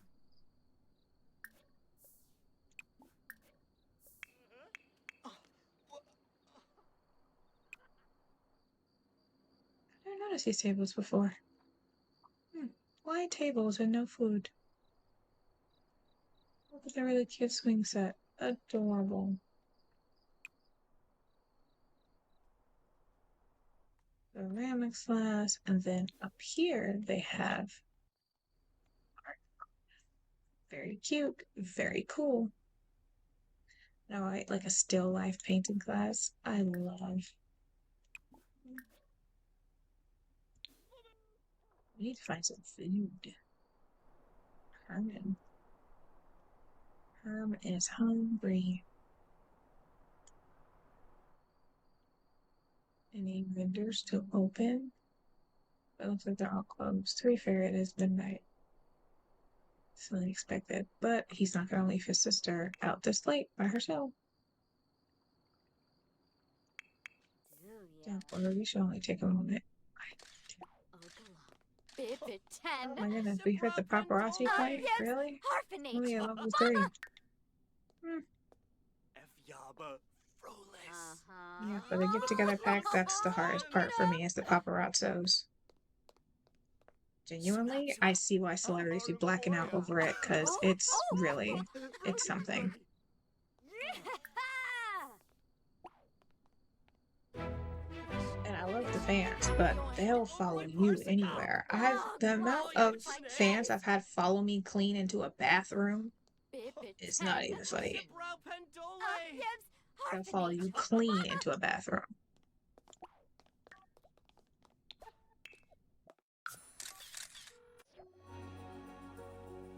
And won't give a hootenanny that you're clean on the toilet. They will not care. Because they just can't see past their superstardom. Like, they don't acknowledge that this is a person, and you would never just walk in on a random person in a bathroom stall, nor would you want to be walked in on. So to them, you're not a person. You're just like a superstar, you know? So they lack decorum. Flabbergasted me. It brought a new understanding to why celebrities are upset about these kinds of things. Before, I didn't really get it because in my mind, these sorts of things weren't happening because I wouldn't do it. So I didn't think people lost their manners and their decorum and they lost etiquette just because they're around a famous person. Like I didn't think that was happening. So I just thought, once every day, maybe a fan or two says hello, but I didn't think you're being swarmed anytime you're in public by constant fans and constant paparazzi, and you're on the toilet and fans are in the bathroom with you, talking to you.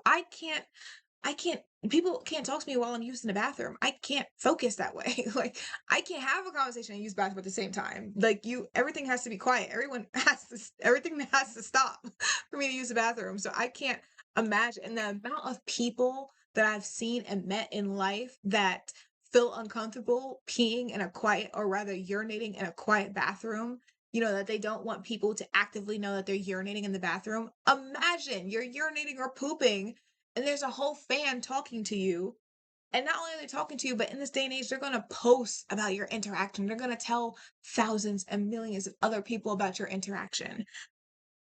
They have no decorum. So they're going to include the fact that you were urinating or pooping. Imagine that. No, I'm sorry, but we need to have some decorum. We need rules and regulations. There needs to be standards, honey. Okay? Standards.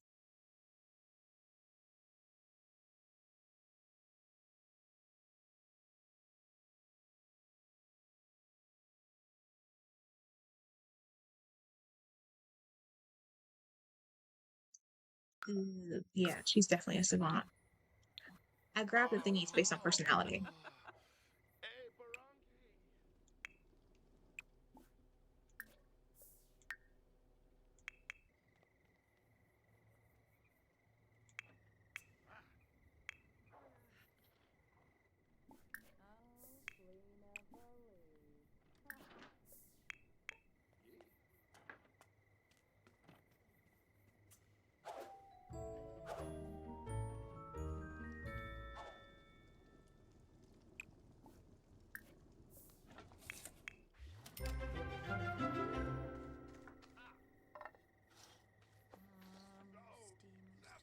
Oh, ah.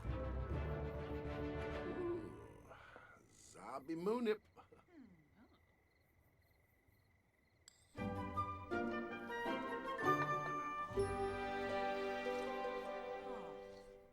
Oh. Huh. Ah. Brush you. Habanor. A berry. Ah.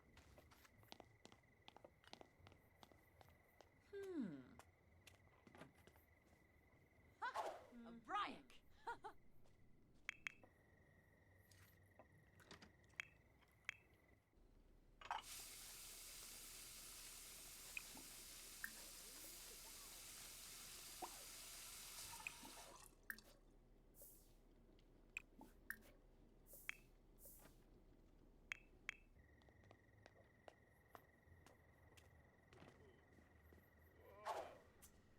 Luck.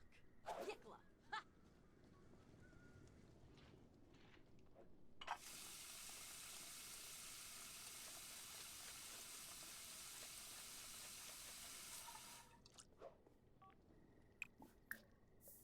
Ulak. Oh.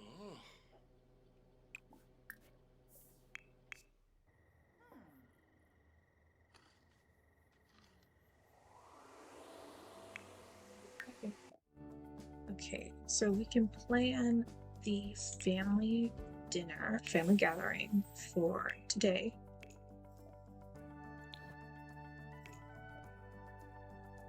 It's odd that she's not considered, Rocky's not considered a host.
Oh, there's no space to have it here at the house.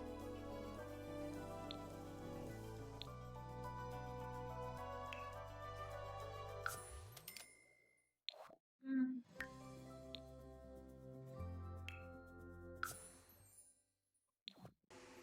Okay, I'm gonna go and add some things that we'll need.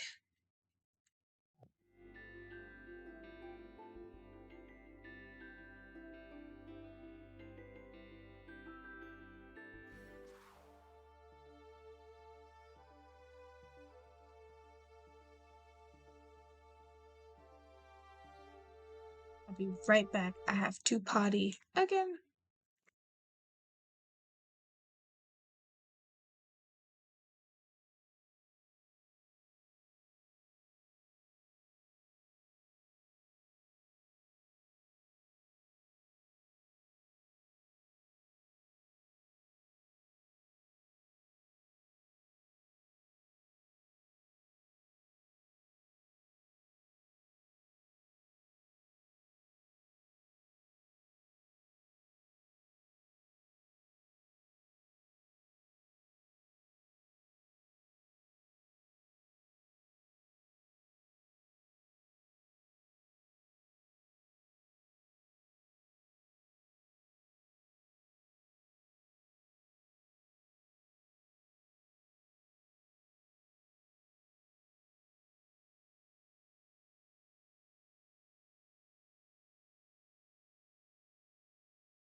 Thank you for your patience.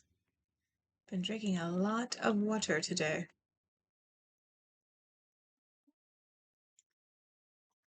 Mm.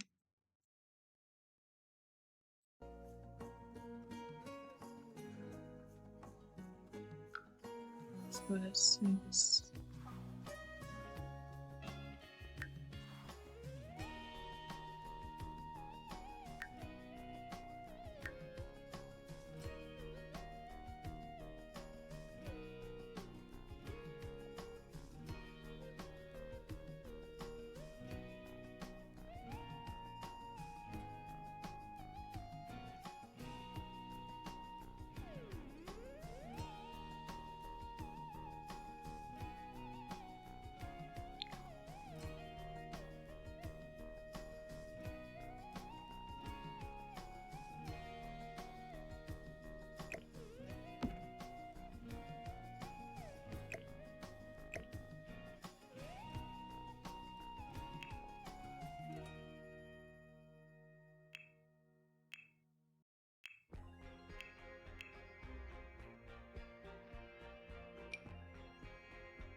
I think I just clicked my thing.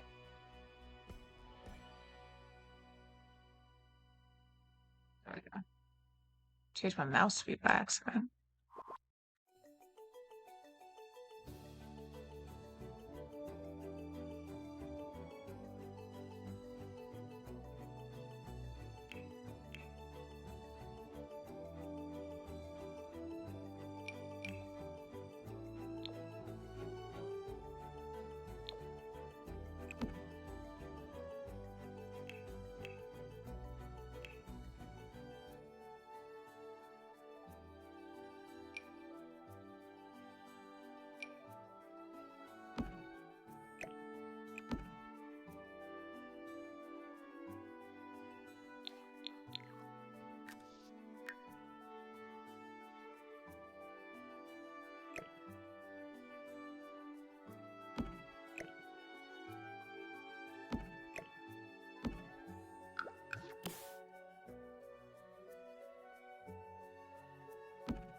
of the toast. That's the banquet table. Toast stood up next to dinner is there. Dancing. Yep.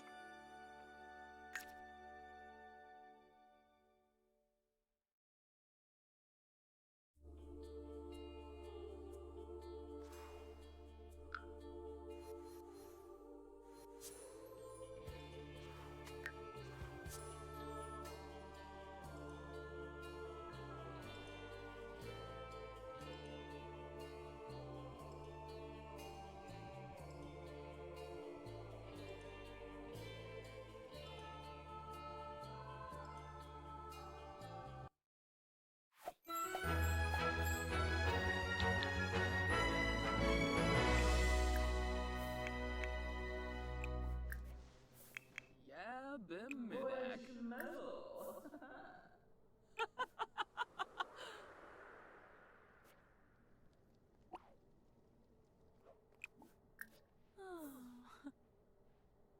Oh.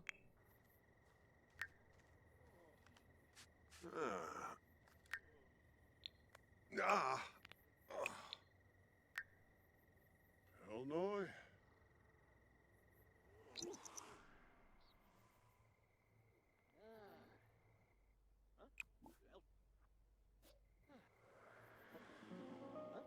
Wash up. Huh? Oh.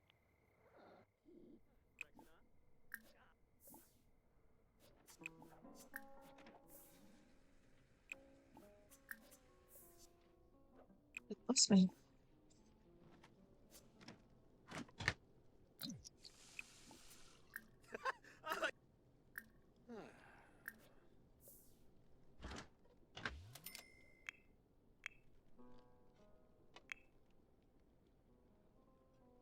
Makosa.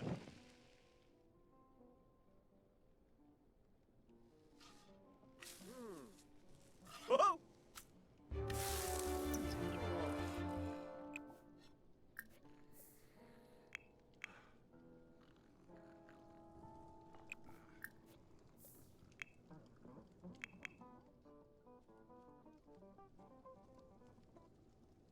Yes.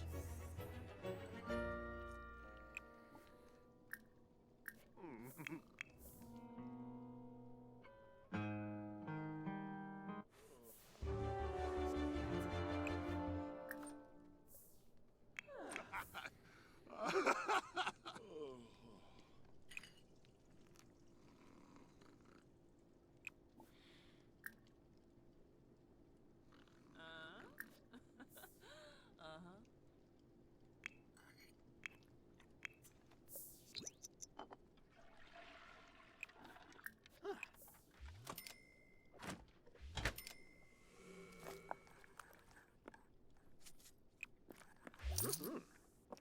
Kiranga.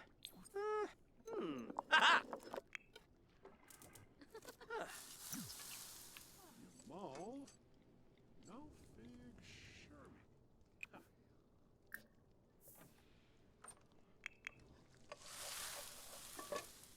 Harbour.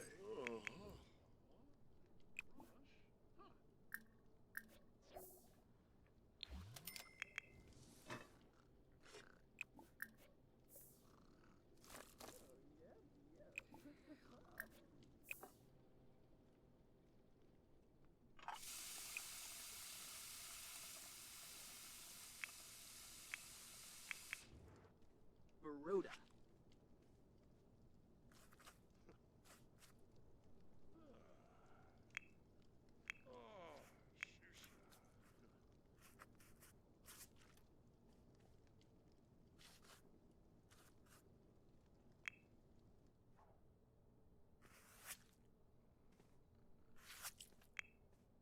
Uh-huh.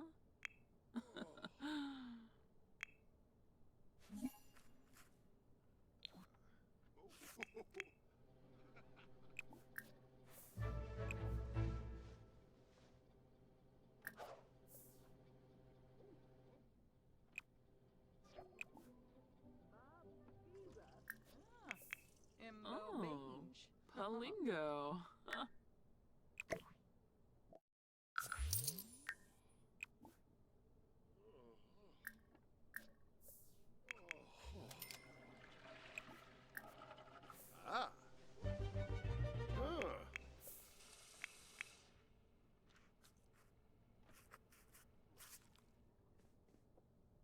Afflin. Ayabo. Venusa, Nibor. Quimble, Kipuna, Skuno Mitzel.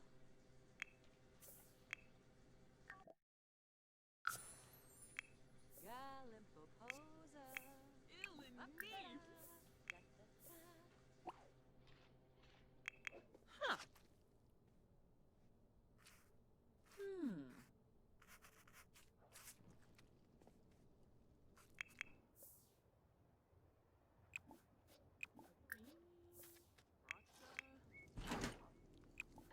Ooh.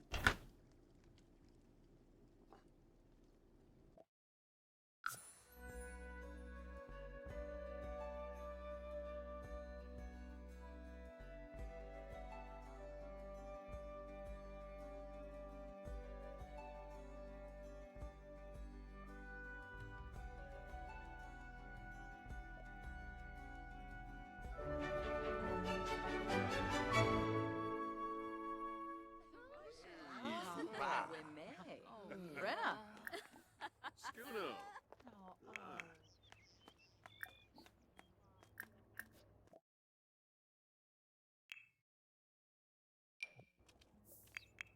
Shinoi Bancha, Claudazoi, Oh. Dorna Emkaflu. Wing. Oh. Puna. Oh. Beppy. Simona Sari. Suli. Suli. Inabush Pushushi. Uh-huh. Flinda. Sula. Yeah. Ha. Hiya. Ah. Sula. Arpanaya Bonangrabe. Just know I. Dag dag. True. Zonday. Suli. Anazuki. So. Sugarblue. Meh. Suli Su.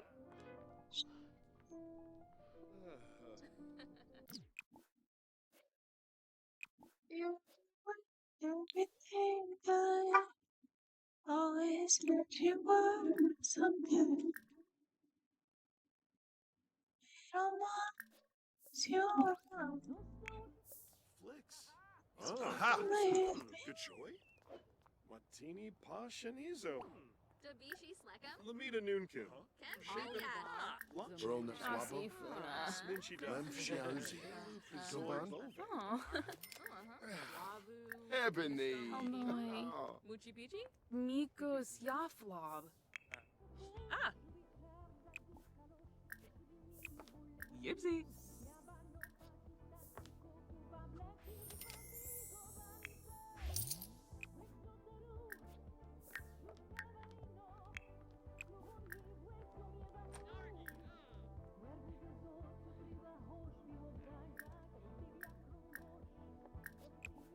Dorna.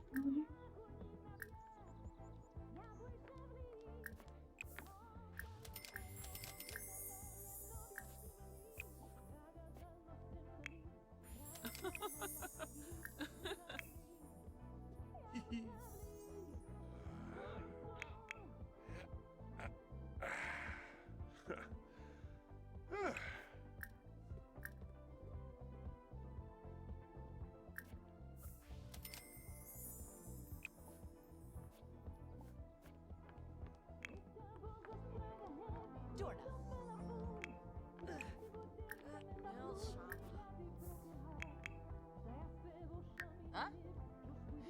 Zibora? Uma Su.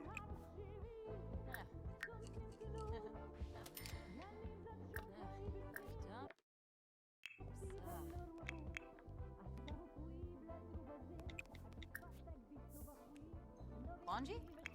The second name. You're ill.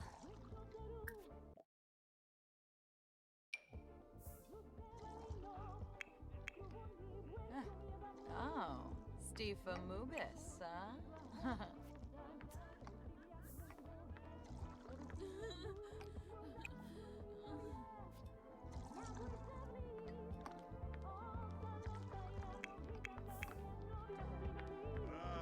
Oh, Dag. Ho, Dag, Dag. Meteroy. Ha ha. Uh-huh.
Clara. Oh, jeez. Knows a Yaba horn. Doll. Midlands Aprecia. Flazzle Pelka. Flurna. Ah, Bayumi. Clef. Merkid Quinofa. Yips.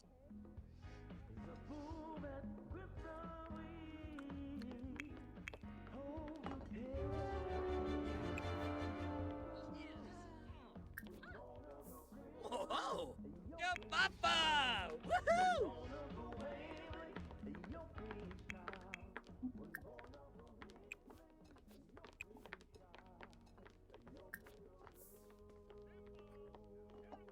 Karanga e boif.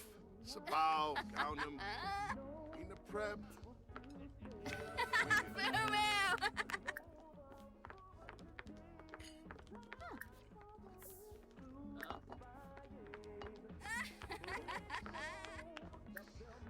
Femti swibik. Skisna plushi. Bimasa. Vinosa botane. Yafo treat. Exenoy Zonks? Sally. Wasusa! Oh, yibs! Wef wem. Benu Sibarf. Stumsy. Tisa web galarga. Ujima. Rabatsa yibo. Snibara. Yes. Vinva? Vingo! Wisu. Boo! Garnouche! Aspa! Marinade! Monzo!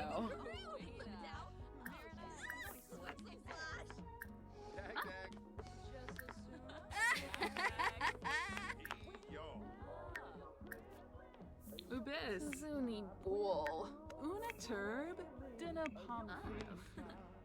Sarp Somzo! Oh, aggressive!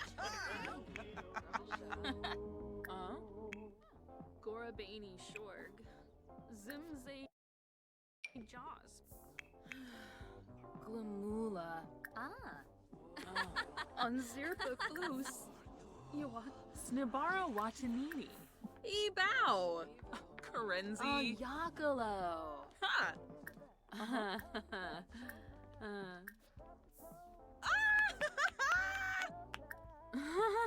Mobile B-Day?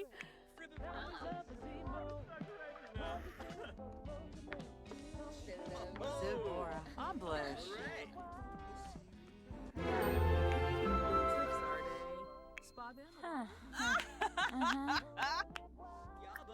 Dala. Shibi Yaba. Enzanu. Craney. Maya Floof.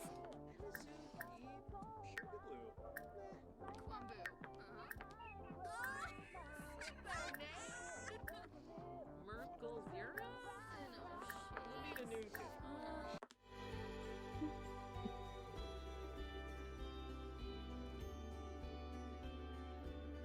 Oh no, passed away.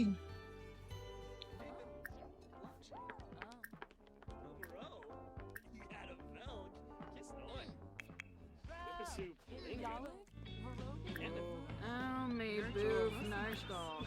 Apollo Jabba. Apollo Jabba is Franz Bishoshi. Jensiba Zerxi. Jensiba. Uvene. Sabrum Lume. It's a shit about them. Tanoba. Yeah, it's okay. We had to do that like 3 times. Liza. Tashin. Abushar. Ah. Langy.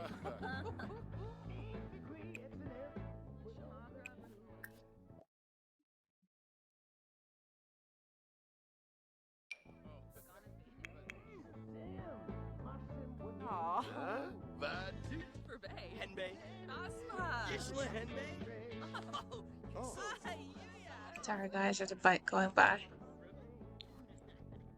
Arsafe Froben. Mino. Shimray. Orchard Zona. Wabara Zimray. Chari.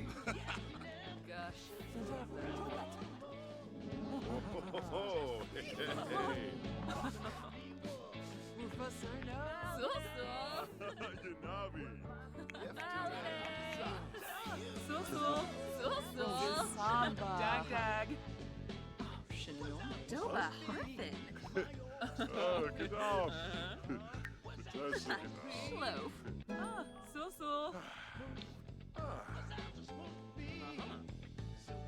Quafika Bimo? Ah, Chilu. Dom Sabuna. Arbs. Aga.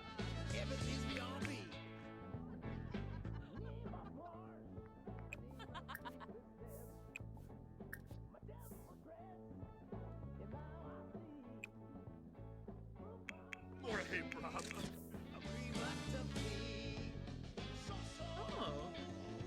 Oh.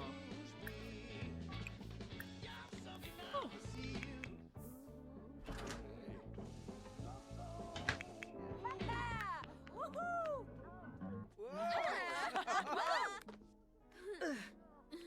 Nil Shaba.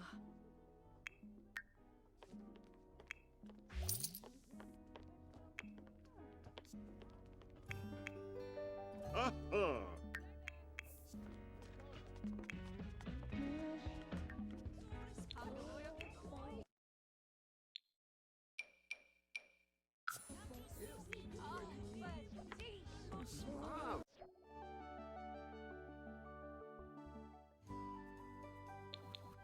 What? Are we holding the wedding?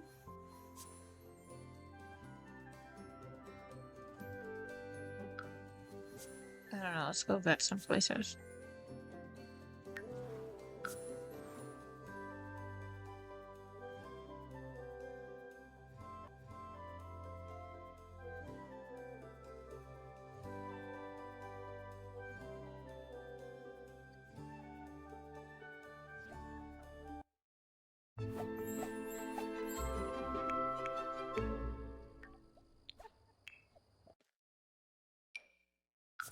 Nibor?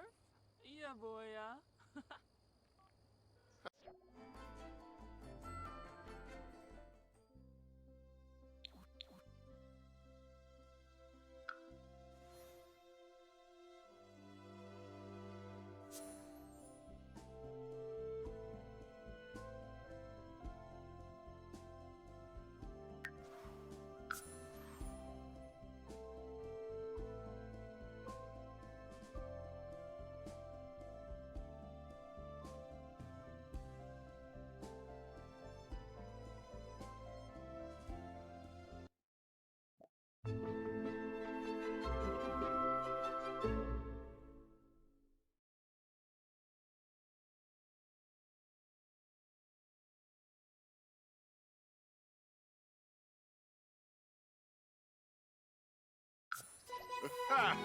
Arbitrary is definitely cheerful.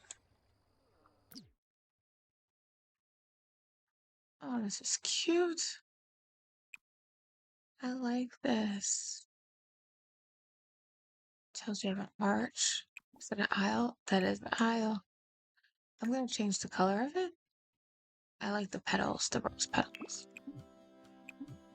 Don't you tell me this.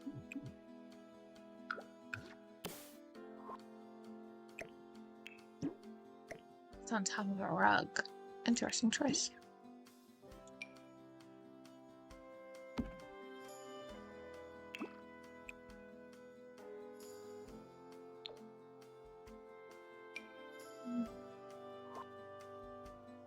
Yeah, I think only a short can fit. I think a medium's too long. Yeah, for sure. Okay.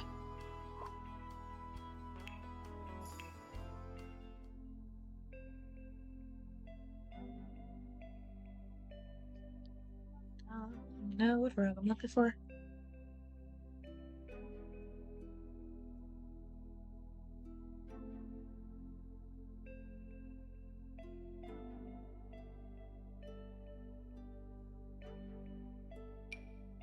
I used to hate it what I got.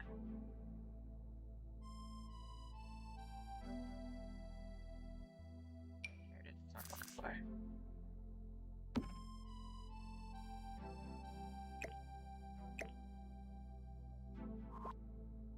I gotta change it this way first.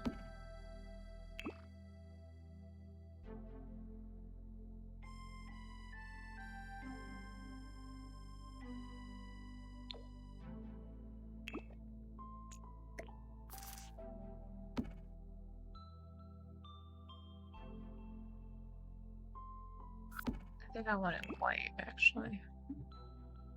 I have a pink one like this on a different wedding venue location.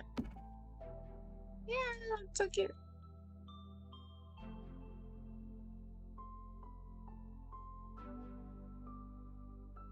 Stable. I have thrown a reception here before, and I love it.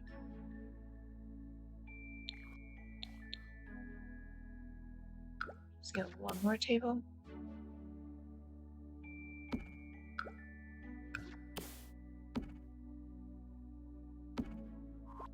Is this in? Yeah, I thought that wasn't in the table. Okay.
We can't get in there and see what I thought this was. The second aisle out here. This is beautiful.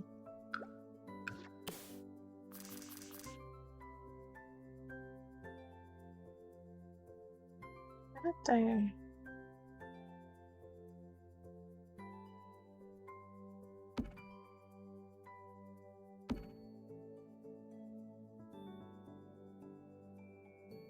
Caesar kind of sounds like Leon. It sounds like Leon, but like a lazy tone of voice like Leon. Like it sounds like Leon, but like in a lazy tone of voice. And I'm like, who? This can't be Leon. That's Daniel Caesar.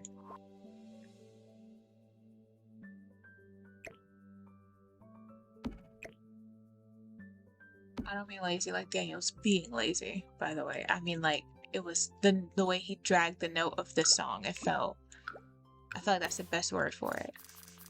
The way the note is dragged out. And I was like, I've never heard Leon sing that way, but it sounds like his pitch, like his tone of voice. This is more of like a sadder song, so I get why he dragged the note out that way. It's a good note. Oh, we could have a long aisle now. Long or medium.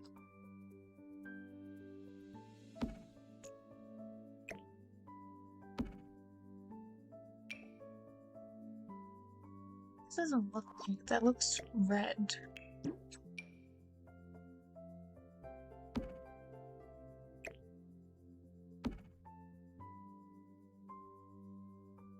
Could be there or there.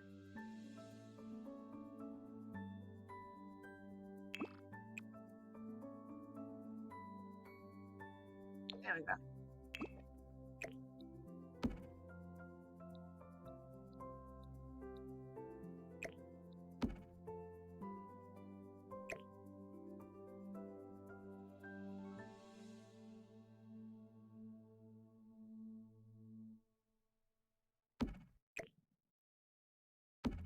That may block the walking thingy.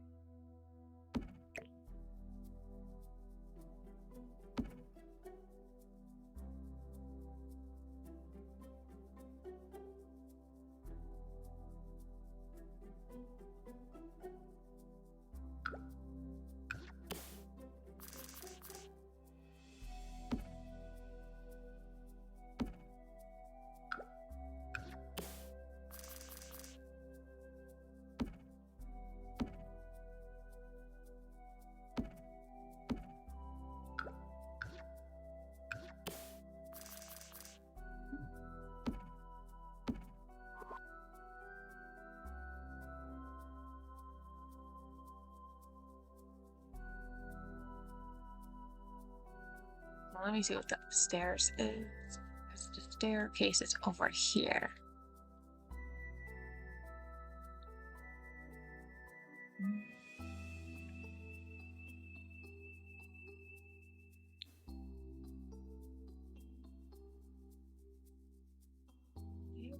Optional fireplace, a mirror.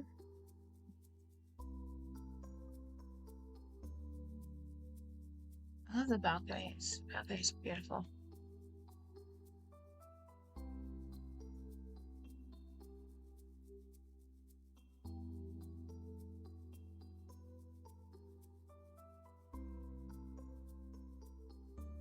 Do we have a bar somewhere?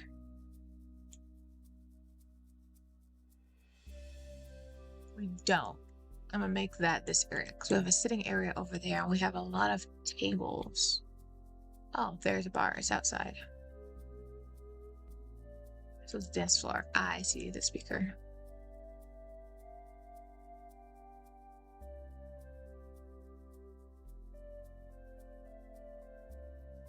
I'm not crazy about a fireplace being down here. Look, I don't want to run the risk.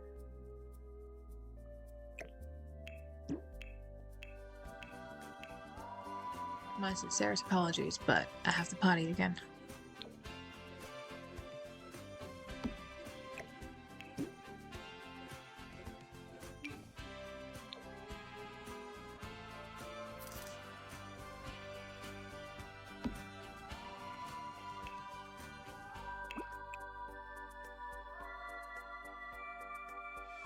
I think this is pink.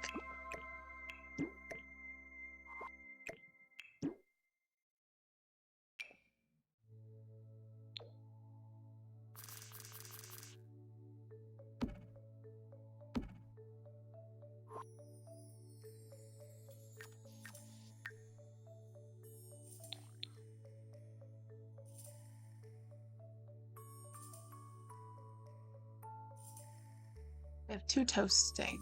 One there, one there. Where will the wedding cake sit? We don't have a kitchen. I did notice that. So we will definitely need to show up with a wedding cake.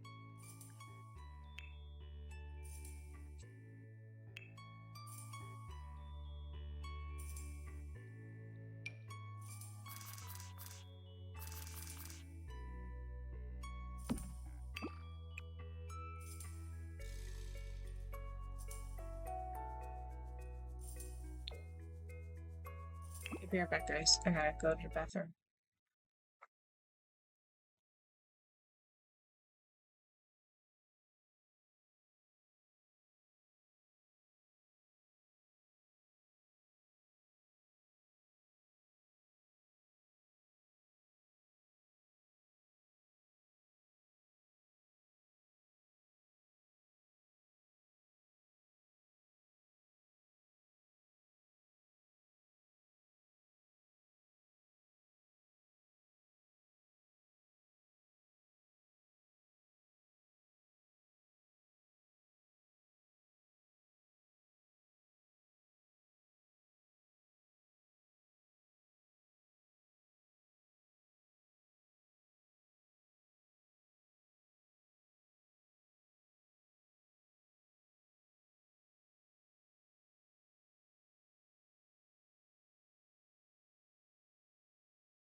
Thank you for your patience.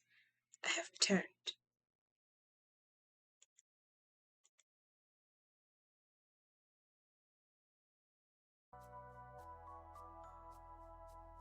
I think it's good.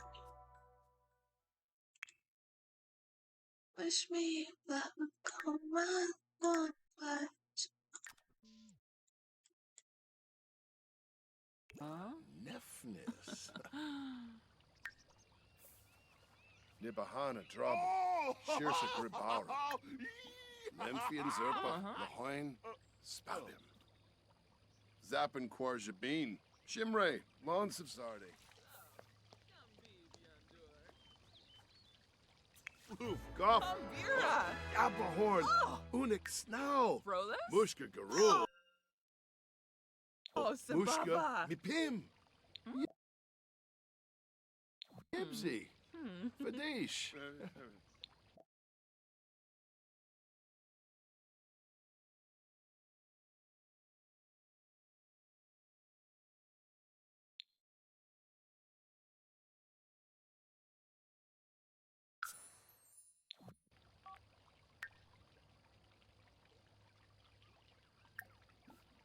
Washa Zabris. Baribi Domse.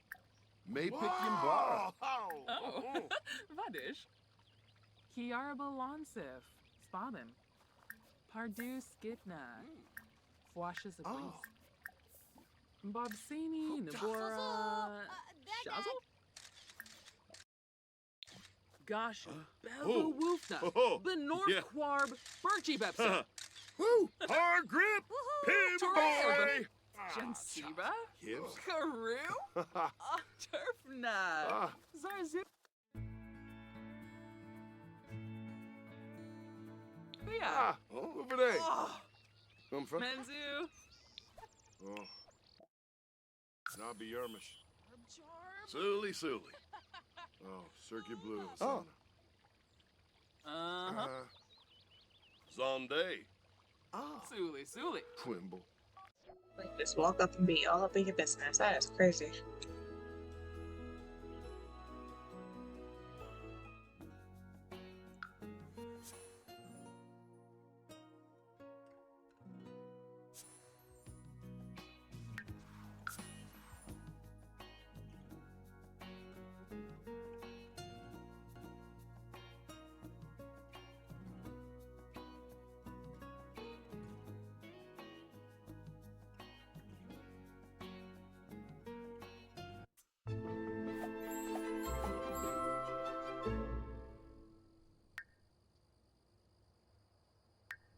Infa.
This is precious. You know what it is.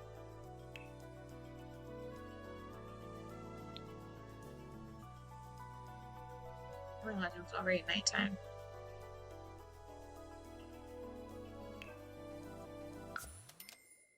Is there a person tonight? This bar.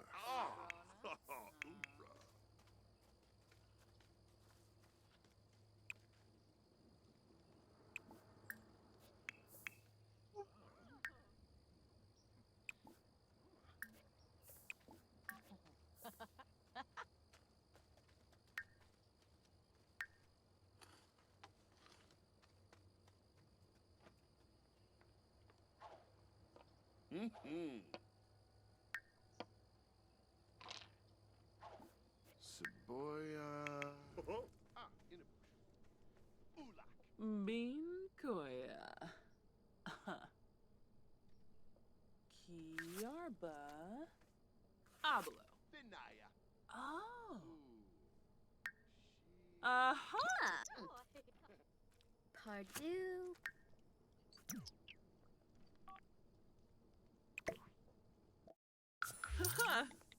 Oh.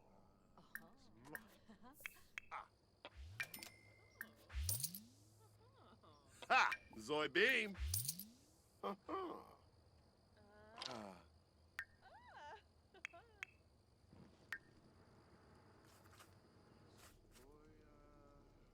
Ah, in a bush. Kiarba. Ah. Ablo.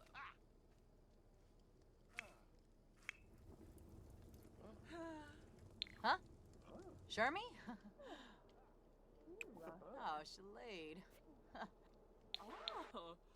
Oh. Huh? Bonji? Segane. Ah. Mm. Ooh. Naba. Oh. Ah. Ooh. Oh. Okay, guys, be right back.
Aha.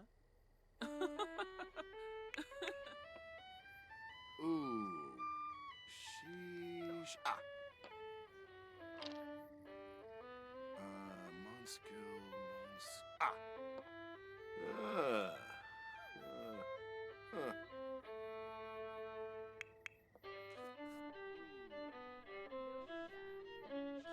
Kiarba. Ablo.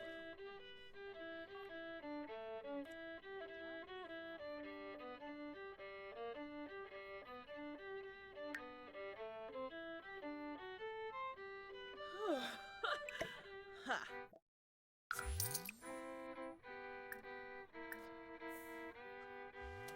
Yabasane. Uh-huh. Ah. Huh? Ah. Huh?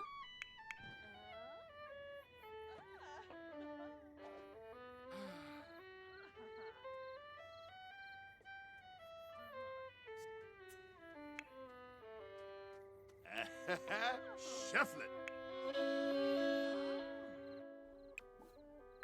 Aha. Ooh. Naba.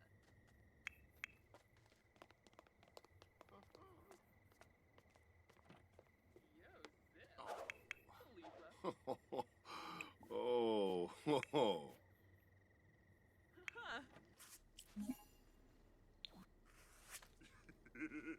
Huh.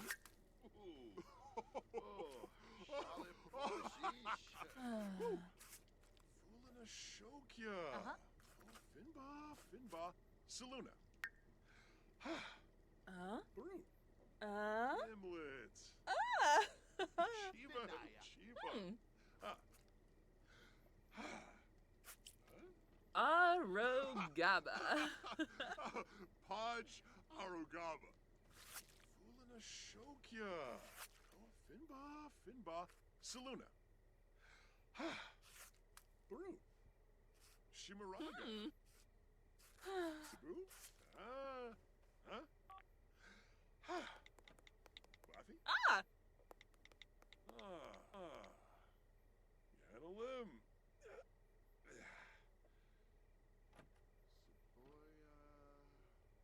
Inabush.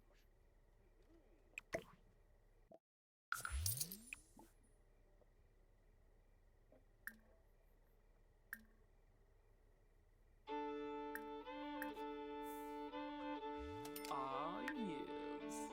Uh-huh. Ooh. Naba. Sporgly Gobana.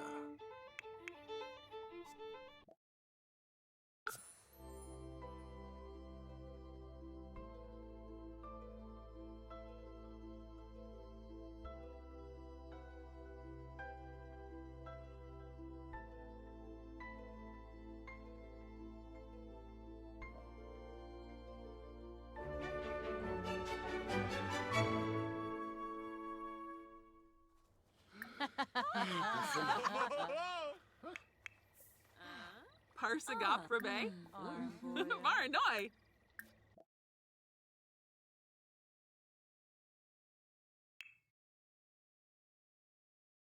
Yamfa. Yerga Floy. Bancha Mushka, huh? Sitter Pavloops. Wime. Frenna. Vanish. Yasanar. Yambala. Lamina Galpa Watini. Pay Canathoy Narble. Milshaba. Varspa. Shishay. Enzanu. Swaby Beanie. Kuya. Flu. Basic Senegal. Belindy. Roses a baby. Zoom.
Yeah.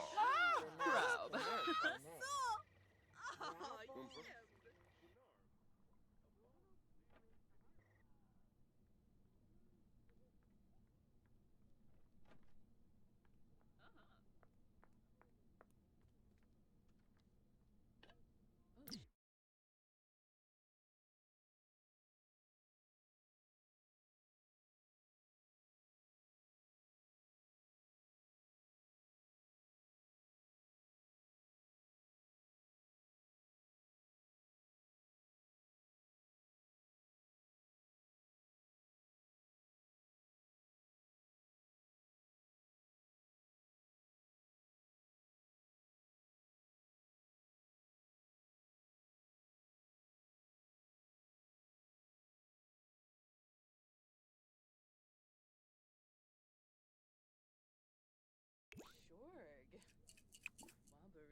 Brand new! Awesome.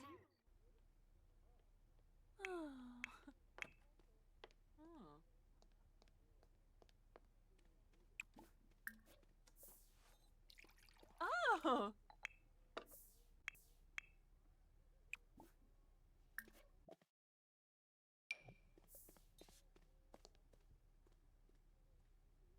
Miranai. Bunda.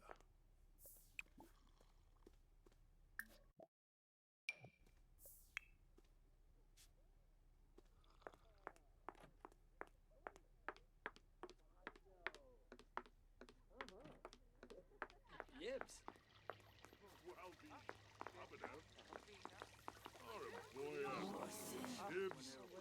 Zanahoy. Yibs.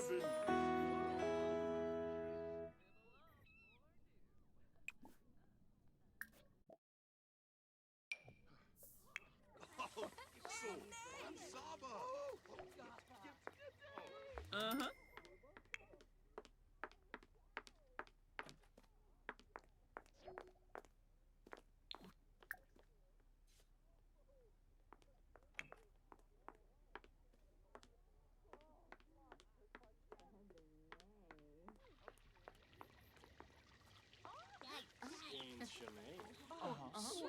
Zabishka Cricky.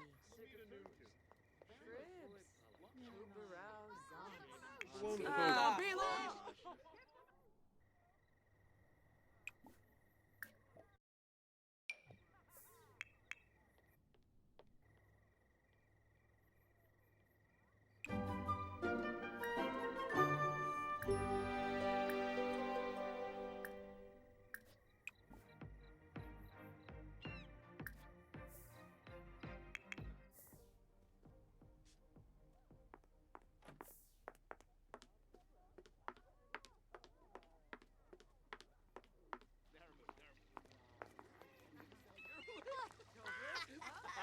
Fanarp.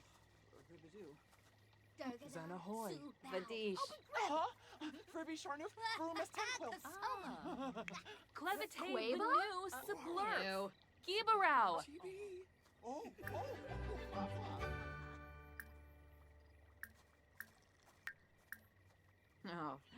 Fiki new. Zalgala.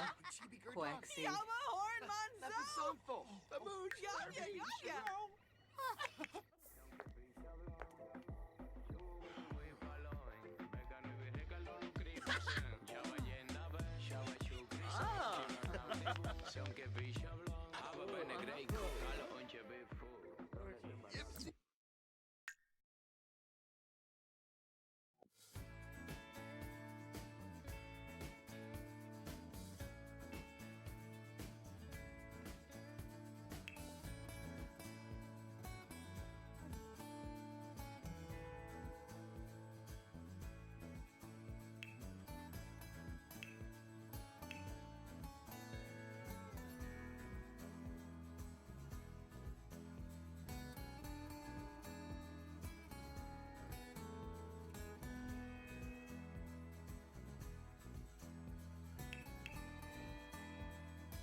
Uh-huh.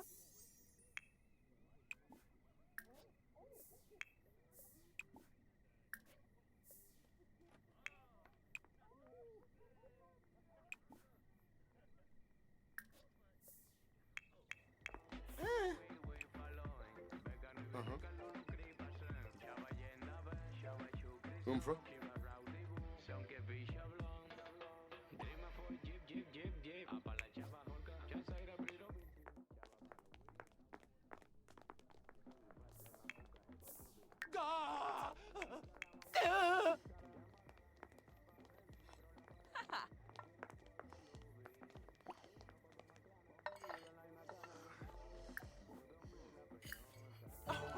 Oh, Galna.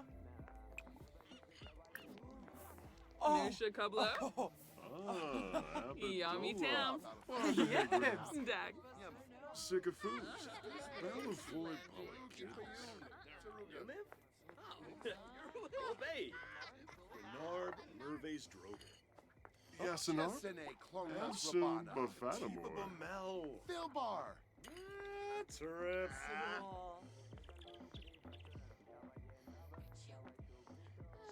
Wazusa. Chobaba? Ori. Uvene Sepino. Floyo. Mushka. Barshno. Sabini Brashu Brush. Name Sawag. Schnars. Vodiat. Gush. Gorgala. Horm Golga. Sunny. Gorba. Oh. Yanisej Lonkus. Smine. Zorpelgish. Oh, Zagu Warba. Shalbo Barlian. Shina Kabij. Kanadi. Zuora Bimi. Varpasa Tebes. Kapol. Shefanaz Nabim. Zifra Bar. Sacunario of Yazil. Dabs.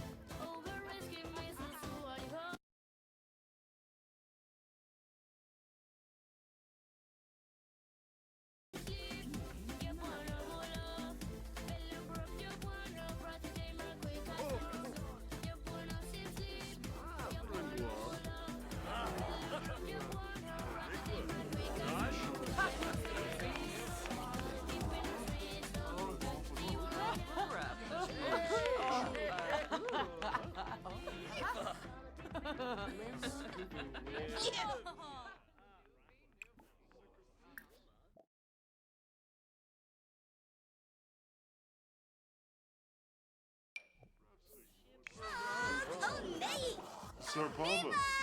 Wasame. Sinushma Boom.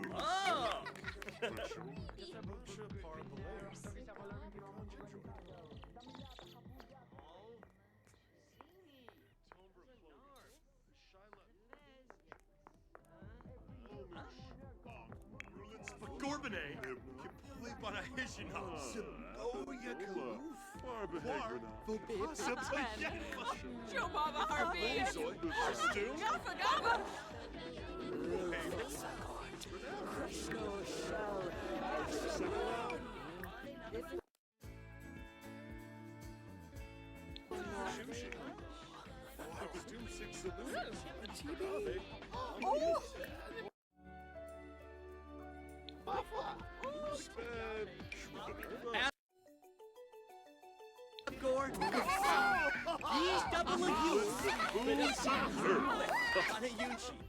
Bibbalum, Mordu.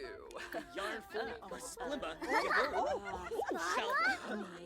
Boy, Schmezzle.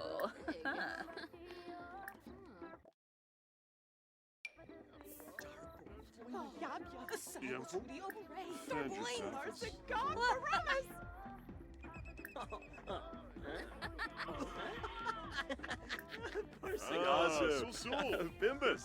Bitowix Simba. Yanabi. Imbuya. Unyab. Filoni for the shoes. Verjork. Oh, back it up. Noi? Shazzle, Beba. Nibs. Yatabu. Oglub. Whibsum. Shebadu. 2BX. Farkeezy, 2BX. Learn a thief and schooner. Neppy Yeka Boo. 2BX. Zantmushka. Oh, Bimba! Neppy Yeka Exino. Benib Nidba. Flizza. Abusharb.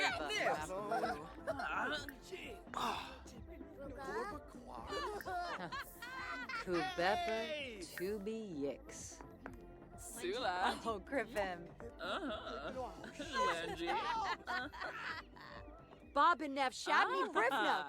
Kumpa Tiv Gadna. Ruby Kriskin. Oh. Bro, hey! Ah. Floopy. Ooh. Polino. Snibara Watanini. Flazzle Pelka. Karenzi. Ah, Bayumi. Ha! Rongi. DZ Bobna. Bane. Chew. Pelka. Oh. Soli! Oh. Sol! Swaby! Ichuta. Quava. Mushka Garugwa. Bibitan de Leash. Neppy Yeka Exina. Lansaya. Quiz 2BX.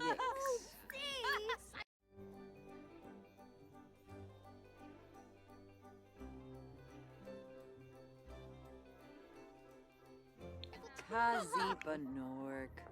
Pashma. Campinoid Jengla. Boona. Wibbis. Twizzo. Oh. Oh. Benib Nitva. Marsip Neebs. Guma. Soy. Yeah, Cebu. Nibs. Oh, Bimba! Bimba! Oh, Baghdad. Shambi Biondur. Oh, Olawate. What? Tradishay. 2BX. Limmer. Neppy Yakaboo. Zance Chibadoo. Gurgadon. Yips. Venosa Botany. Ah, Floor Treeb. Campinoid Jengla.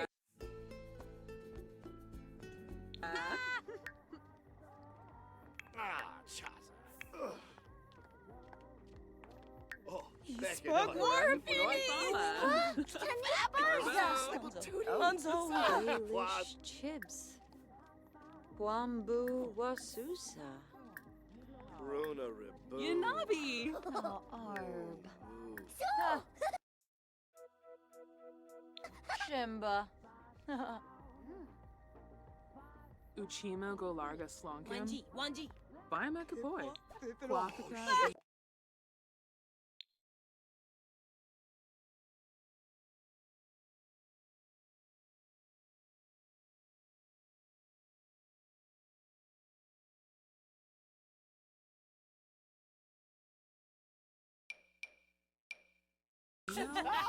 Ah, Chilu. Essenoi. Flarib. Finalibo. Gurgadon Implempa. Parfine. Cricky. Neppy Yeka Exinoi. Dag, dag! Oh, Pinnos.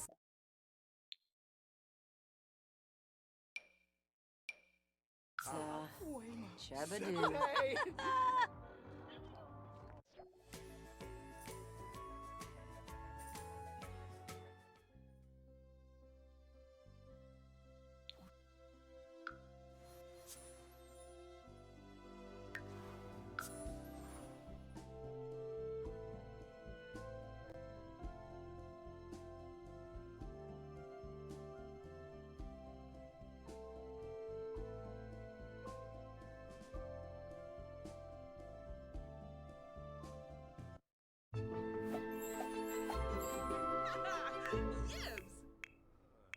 Zoma Froy.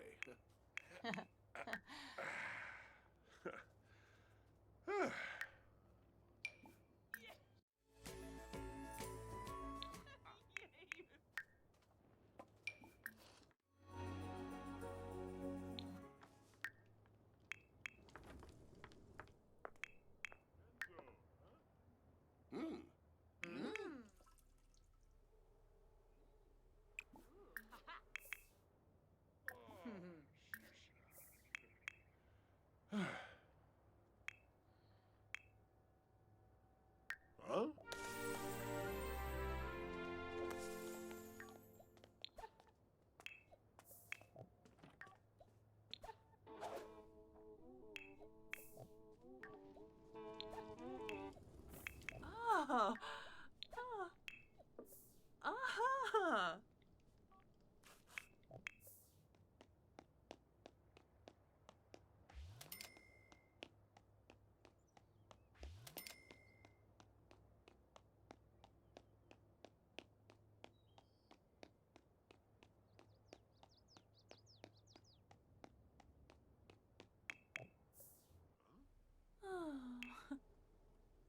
Oh.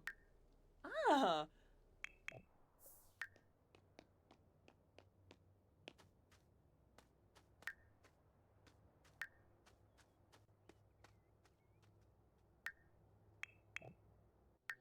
Uh-huh.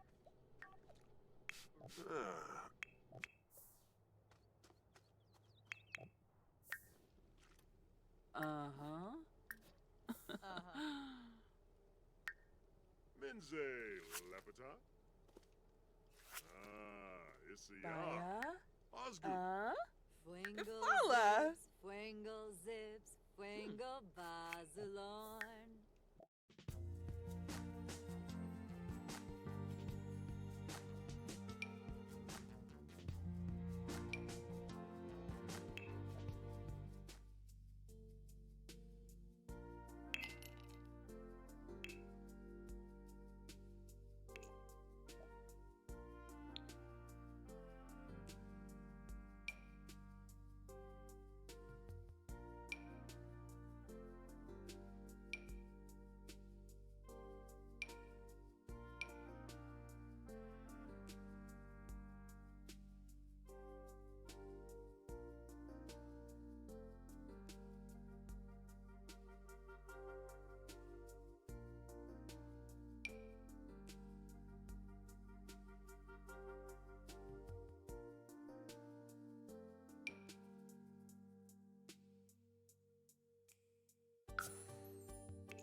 Hey!